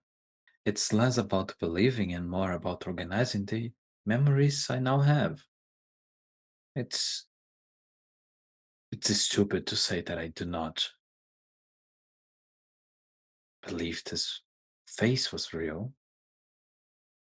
What I don't know is what that face was. She actually approaches the statue and touches along the brow of it and the nose, the mouth, the jawline. This is prior to proto-human.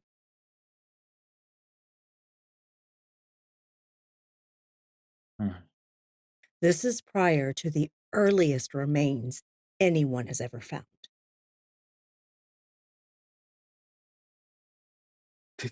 This would be prior to mammals, wouldn't? Not necessarily. The garden had animals before humans were made. Well, you're the historian. But this was the final creation, with the exception of when she ascended and that fell out. She was cast out, and God replaced her with Eve for Adam.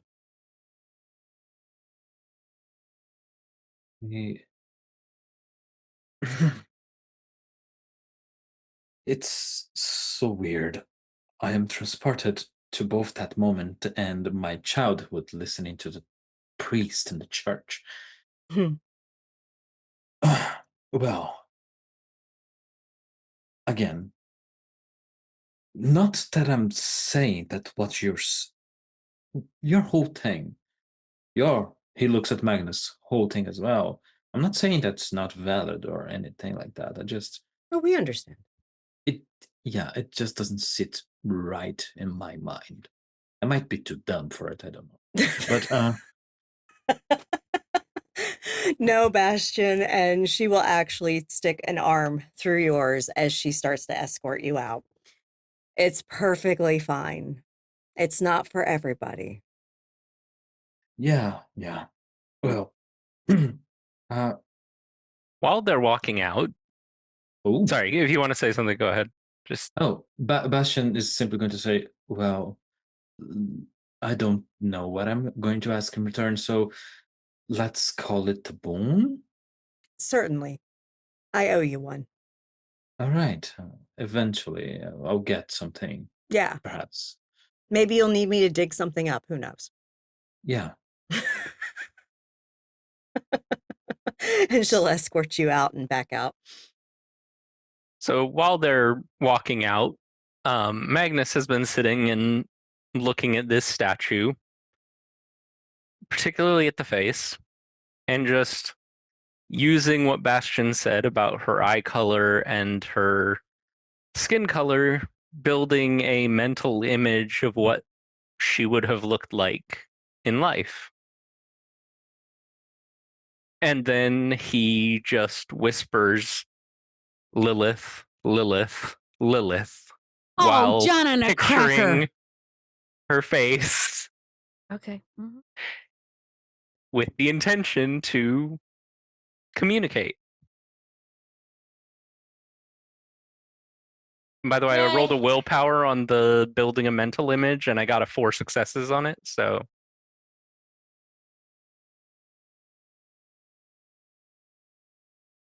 Knowing your blood. God fucking damn it. And knowing what you've just done. Mm-hmm. Yeah, Taylor, that look is apropos for this whole moment.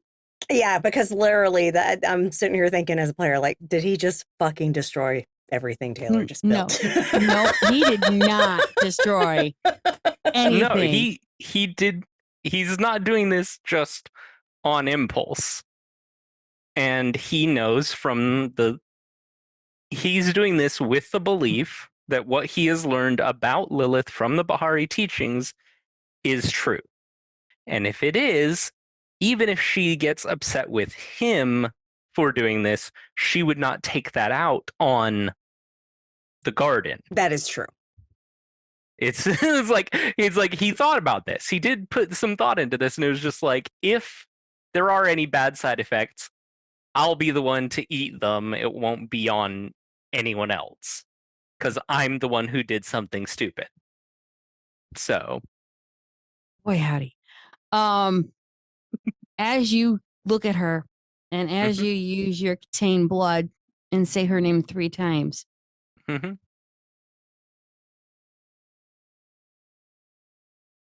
Taylor and Bastion, as you are going up the stairs, you feel a very warm breeze coming down. The smell of flowers, smell of fragrances you've never smelt before. And I wouldn't even say it was it's predating myrrh and frankincense and jasmine. It's raw, almost like earthy tone that never ever it hasn't been smelt in centuries. And as you two smell this and get whipped, you're not whipped up, but it's like it's a warm air that comes around both of you. Magnus hears in his head, "Yes, my son." And while that's happening, Theo, where are you? All right, because I have to follow that. You do. You can just blame John. All right. Well, here, let me code switch your brain, storyteller. Go for it. There is an area of Chicago known as Morgan Park, correct? Yes. That is where Miss Bianca Lombardi has asked Theo to meet her. Mm-hmm. Specifically, there is a lovely little Roman Catholic church. It's very old. It's quite antique, actually. Yes. And he was simply told, "Come inside. You are welcome." Mm-hmm. As he enters, she's probably just sitting in one of the pews closest to the main entrance, just waiting. It's basically just them and the priest, although she doesn't seem concerned that the priest is there. The priest is doing his things up in the altar. It's kind of he's doing his own thing and she's waiting for him. I will say this, her hair isn't up as it usually is, it's down. Nice waves. And it actually kind of curls down around her. And she's wearing not her usual power suit. She's wearing it's a dark jewel toned dress. Covers her body nicely. There's tenses of lace in there. but at the same time, she still does look appropriate and business toned. She is wearing standard high heels and stockings as always, but there's this more relaxed tone to her, giving herself like a moment to breathe. And And Theo, once Theo comes in, she'll stand up. I like this meeting place. It's different from the previous one. How so? Well, the last time we truly had a conversation was at Blue Velvet, if I recall. I thought the one where we went to the, I believe it was the Italian restaurant. Yes. Oh, you forgot about that one already, huh? No, the restaurant was mine. It's just, I suppose I have been neglecting some of my properties. I should go check in on them. Which So ones thank you for the are reminder. those? You're welcome. Oh, just more than anything, there are different spaces in the city in case I need a place to suddenly go. Call them bug outs, I think the term is. I understand the English. I call them something else, but. So, you said that you told me recently that you had information. Yes. Quite a bit, Do actually. you want to go? You know what? Let's take a walk. And she will put her arm into his and she'll lead him slowly into what looks like a grotto.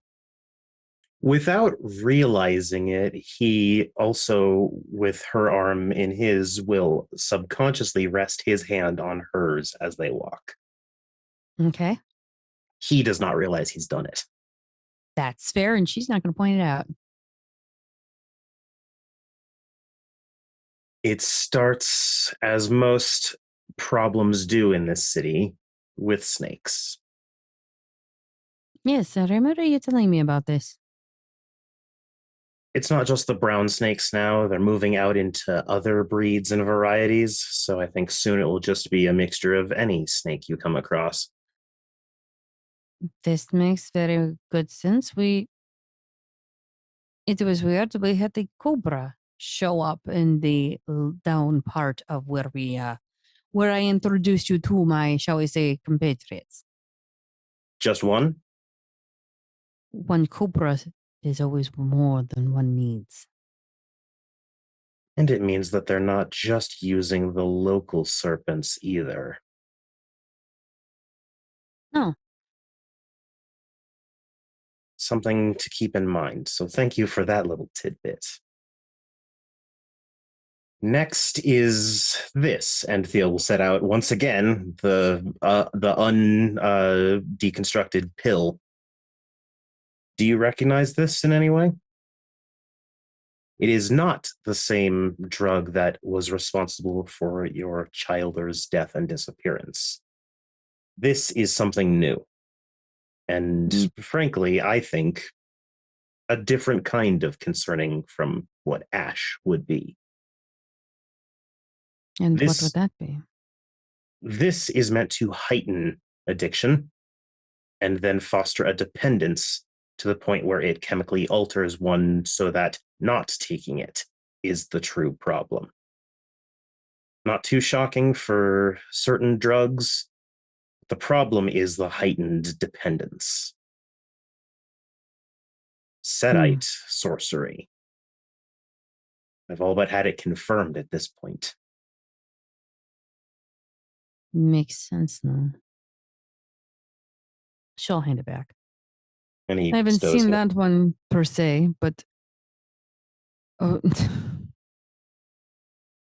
we all know of my clan and sometimes our need to, shall we say, one-up each other. Someone was stupid. He paid the price, but at the same time, I believe you call it screwing around and finding out. It's a close enough description. Yes. Although from what I understand, nothing of value to be lost, if I understand La Sombra philosophy at all. You're correct. He was Look, we're all about ruthlessness, but if you're going to be stupid about it, then you clearly weren't strong enough to handle the mantle that was given upon you. So the Losombra value a ruthless attitude, but matched with an equally sized brain. Well, if you do have a brain, you wouldn't have done the stupid thing, right? So really all it is trimming unnecessary fat. Pretty much. I mean, he did a stupid thing. We watched him do the stupid thing after we told him not to, and he just decided he didn't want to be part of us anymore. Sorry. I have no sympathy for those that want to push a button because they think the button is funny to push. It was why I was never good in science, or at least going into scientific. There's some risks I'm not willing to take. The real trick is to have a separate subject push the button for you so you can observe from a distance. Oh, I agree. That's what goals are for, but at the same time, that's not why I turn around to use certain things. There is also most of this drug is being disseminated among the homeless currently. And I'm sure you can see what is being attacked if that is the case.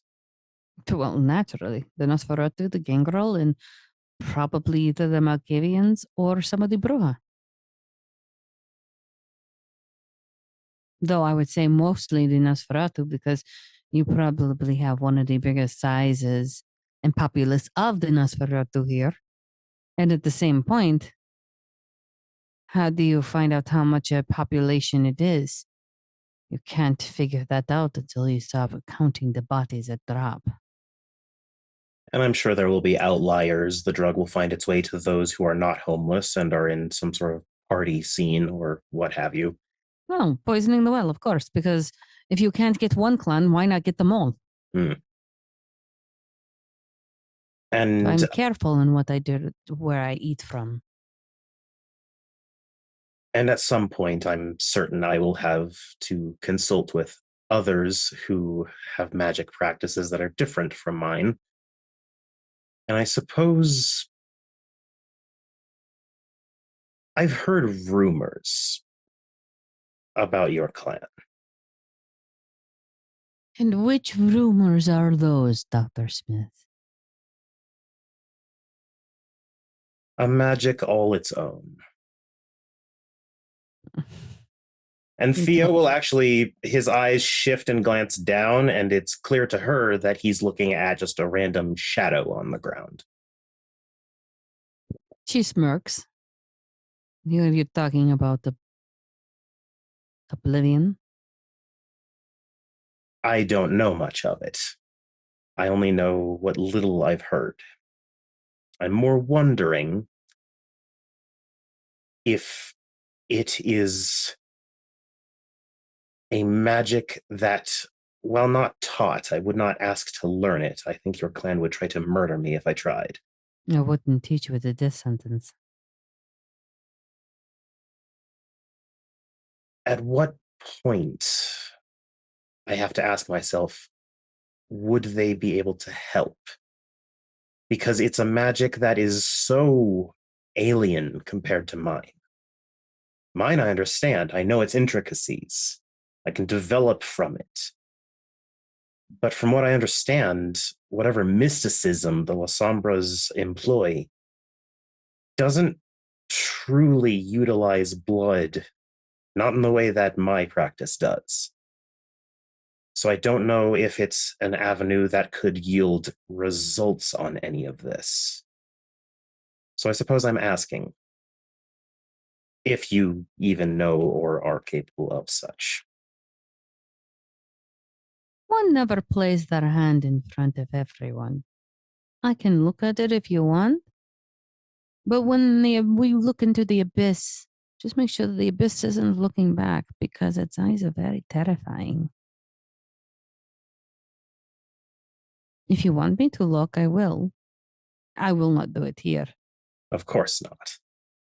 On your own time and with your own resources, of course, so it can be done correctly. Give me the thing and I will take a look. And he hands it over to her. And I should tell you, that is not the only mystical avenue I am taking. There's also, of course, my own clan, as well as I believe I may be able to get in with some others that are different. Theo isn't wearing a tie, is he? He hasn't worn a tie since season 1. That's fine. She'll kind of just gently and softly kind of adjust his collar for a moment, kind of just gently preen him for a moment and go, I know that you're probably going through 4 to 7 different pathways to try and find out what this is. I have a base understanding. I want intricacy. You want detail. Exactly. Because you can't get the detail from your library. It's missing several volumes. A library is meant to be fleshed out over time, luckily. True. But still frustrating in the moment. Who has other libraries around here? Too many to count. Have you made friends with them? I believe so. Have you? Something would tell me the uncertainty is only one way. You don't know until you try, do you? I suppose not. And again, subconsciously, this time, instead of a hand on hers, it is more just reaching out because there is an annoying strand of hair in her face. So he tucks it behind her left ear. What are you doing for the rest of the night? I was simply going to go home and maybe get a jump start on a little more analysis, but nothing that I can't do later. Did you have Great. something in mind? Of course, I have several people you need to meet. Are they Sure. like you? My dear Theo, I know more people that are not like me, but are more in your realm than you want to know. And that was a trick question, Bianca. I haven't met anyone like you. Aw, now you're being sweet. Well, It's let a me work show in you. progress. Let me show you how the La Sombra network. Maybe you can stretch your fingers in a new direction. Seems fun. Oh, it will be a delight. Lead on. And Bianca will lead Theo to, it looks like an antechamber where there is what looks like a small gathering. And while I'm going to wrap up something real fast, as Theo and Bianca disappear into the night, I'm going to go back to Taylor, Magnus, and Bastion for just a second. I know it's like, oh shit, what is she going to do now?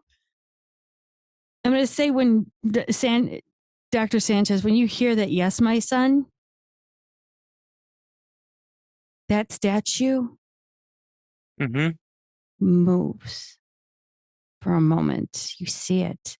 Taylor and Bastion, you do feel that air. You do smell all of that. And Taylor, literally, Taylor's eyes get real big and she looks to Bastion. You know your way out. Magnus just did something. I gotta go see what the fuck's going on. Bastion, you can't move. Oh, You try to leave. You can't leave. Oh, Can I not move? moving. I'm getting there. Okay.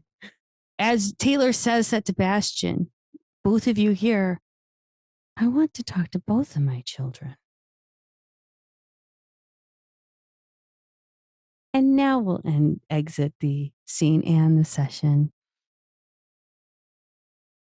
Guess where we're starting up next week. Thank you. for everyone coming in and seeing us. Thank you for my players.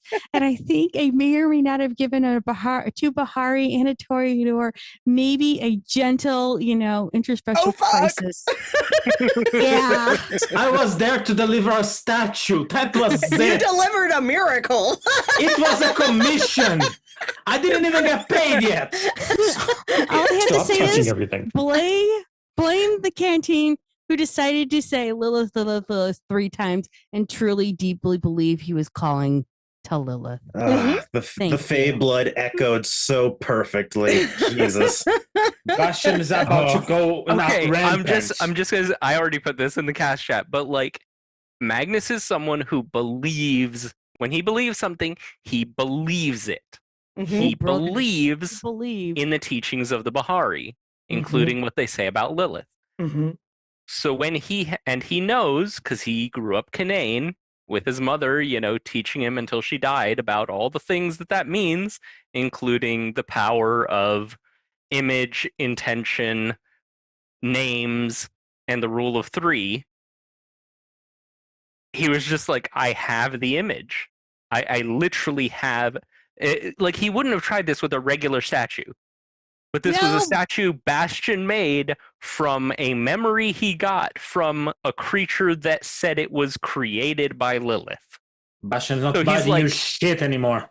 He's like, I'm never gonna get another chance. Like, this is the only time I would get a chance like this. Oh boy, have you gotten that chance? And we'll so find out he next just was week. like, okay, well,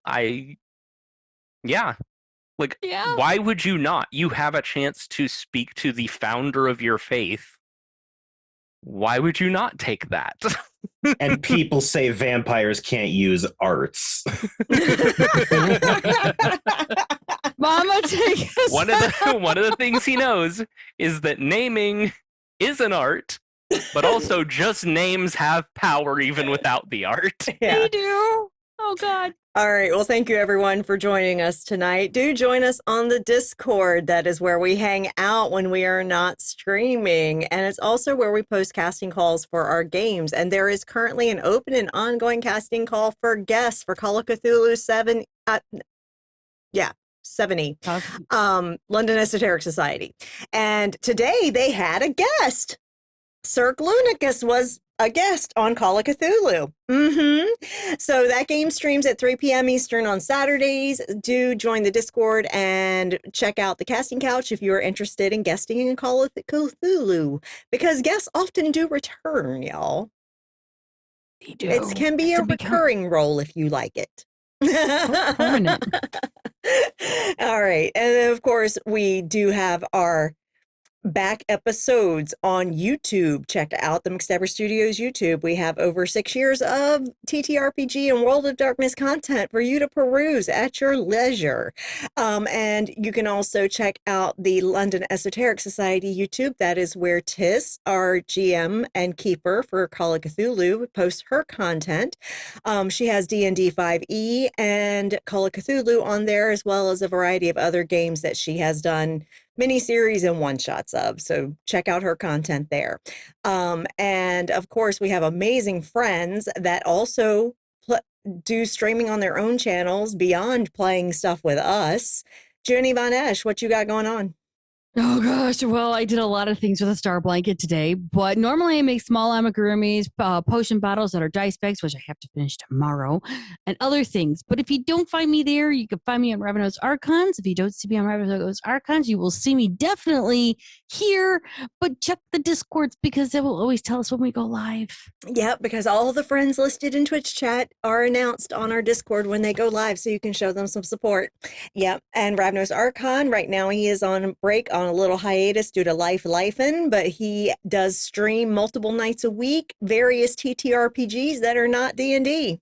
Yep, and I know later this month, he's got a 3-session mini-series going on for Halloween, which it's Vessin, isn't it? Yes. Yeah, that should be interesting. I'm intrigued by that game, so I'm looking forward to that to see how it plays. Yeah.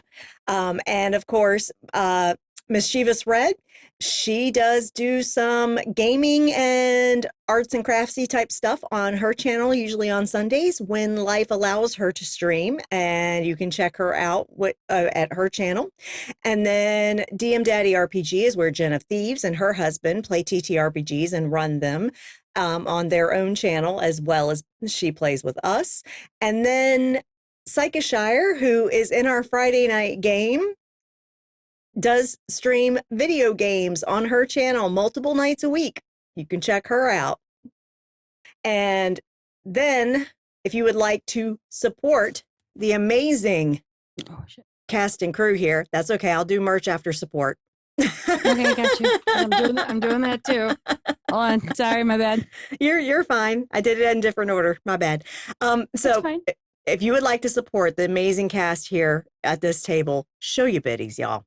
Bits and donations are distributed amongst our players here at McStabber Studios. If you would like to support the studio itself, you can do so by subscribing here on Twitch. If you have Amazon Prime, you get 1 free Twitch subscription a month. You might consider giving that to us.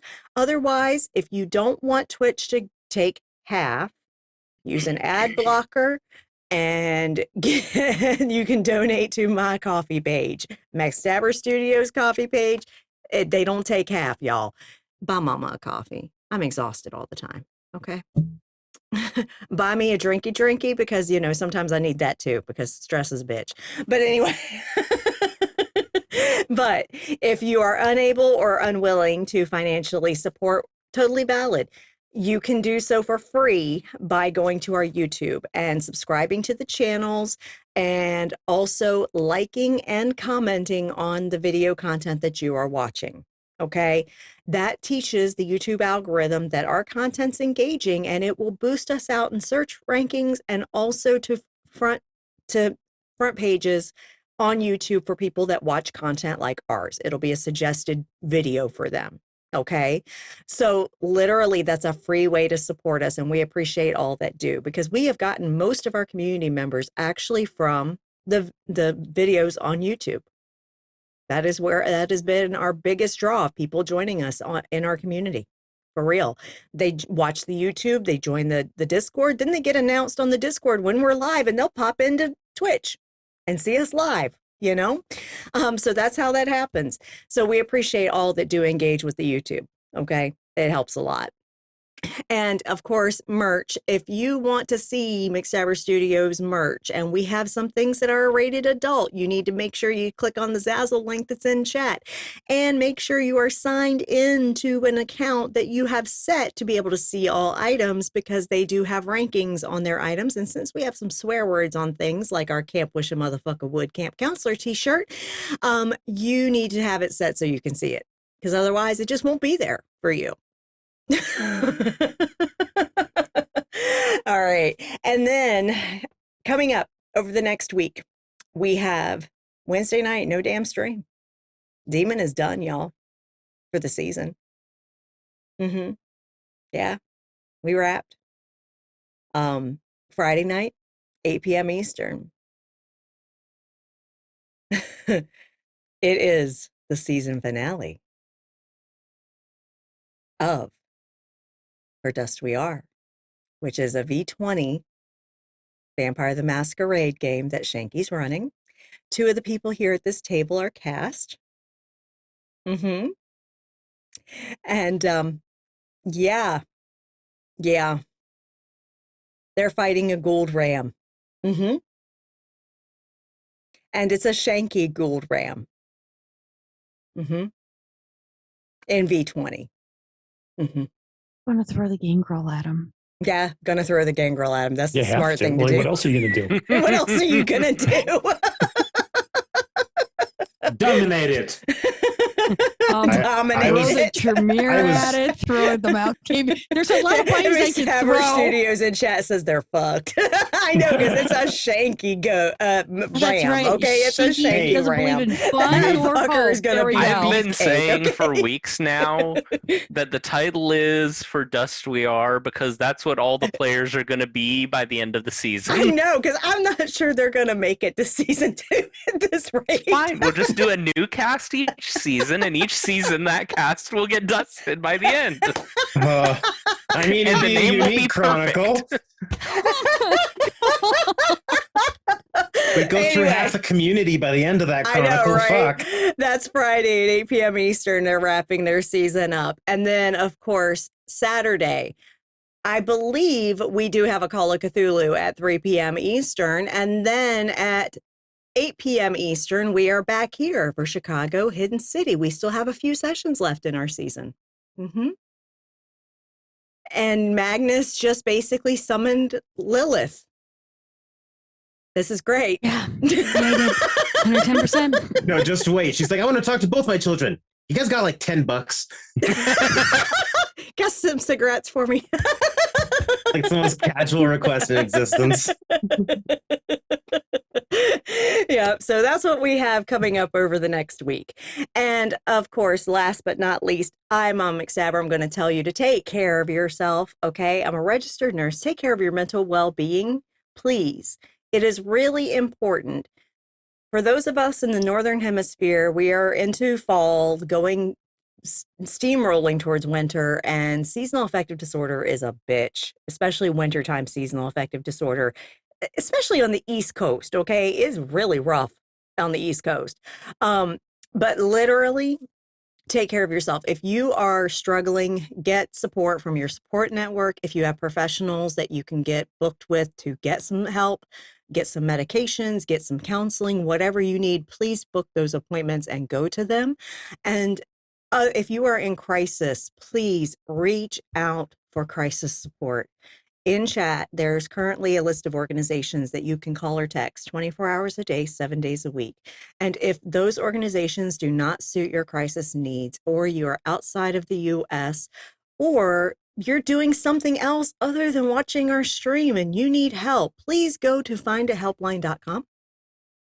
Very simple, findahelpline altogether.com. You can search by your location, and they cover over 140 countries around the world, and you can find the crisis resources available for you. Please get help. We want you around a long time, and the people that care about you will miss you desperately if you harm yourself, okay? So please, get the help you need, okay? And also, as I said before, I'm a registered nurse. Got to take care of the mind and the body, because they both work together, y'all. As one goes, the other goes. But as one gets healthy, the other gets healthy too, okay? Make sure that you get vaccinated. It's real fucking important. Get your flu shot because it's flu season. Get your COVID shot because literally holidays are coming up where people are going to be around groups of people. And guess what spikes in the wintertime? COVID. Yeah, it spikes in the summer due to like cookouts and vacations and stuff. And then it spikes again in the winter due to holiday gatherings. Yeah.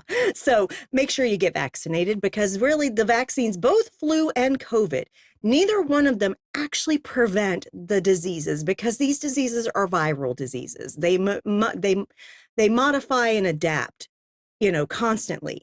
So but what they do is they actually reduce symptoms, so that you're not necessarily going to need hospitalization if you get it, okay?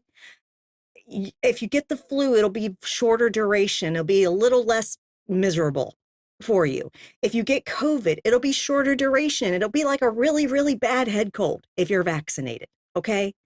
Please get vaccinated. And if you are responsible for minor children, please get them fucking vaccinated, okay? There is absolutely no reason why children should be contracting and dying from vaccine-preventable illnesses. Okay? To not vaccinate minor children is literally malicious negligence. Get them fucking vaccinated. And take your meds, drink your water, get some sunshine when you can. And please, even if it's the dead of winter, wear some fucking SPF because you only get one skin in your lifetime. Take care of that shit. Okay? And lastly, here in the US, our government is shut down because the Republicans don't want to govern, they want to rule. They refuse to negotiate with their fellow representatives and senators. They want to rule. The president has now ordered over 4,000 people get fired during shutdown so that he won't have to pay them back pay. And he's trying to blame Democrats for that because they're always pointing the finger at others instead of taking accountability for what they do.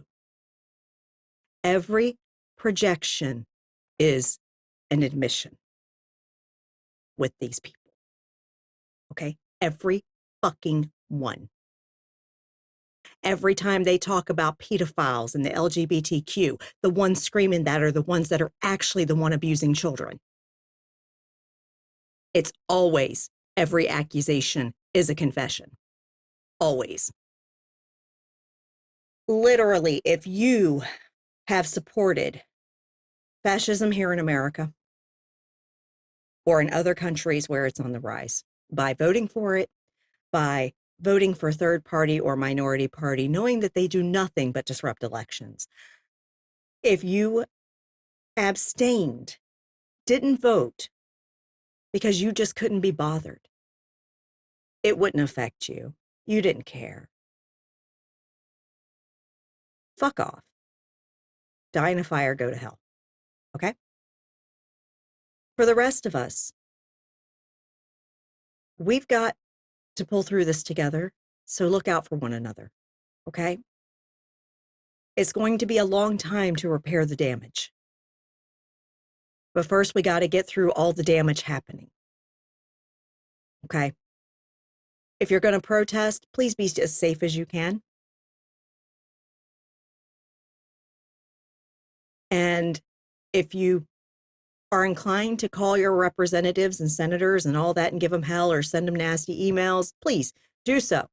But know that the most important thing you can do is to ensure that you are registered to vote. And if you are allowed to do mail-in voting, please do that.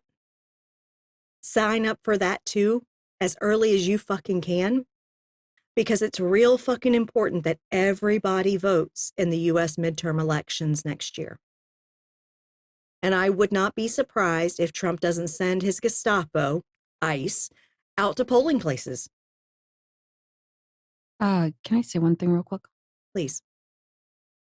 Both my senators, Tammy Duckworth and Durbin, went to the ICE place here in Illinois. I am from Chicago. They were denied entry completely and utterly. Every representative that we have has been denied entry into those places. They're pulling people off the street regardless of what your skin color is. They've been picking up everyone.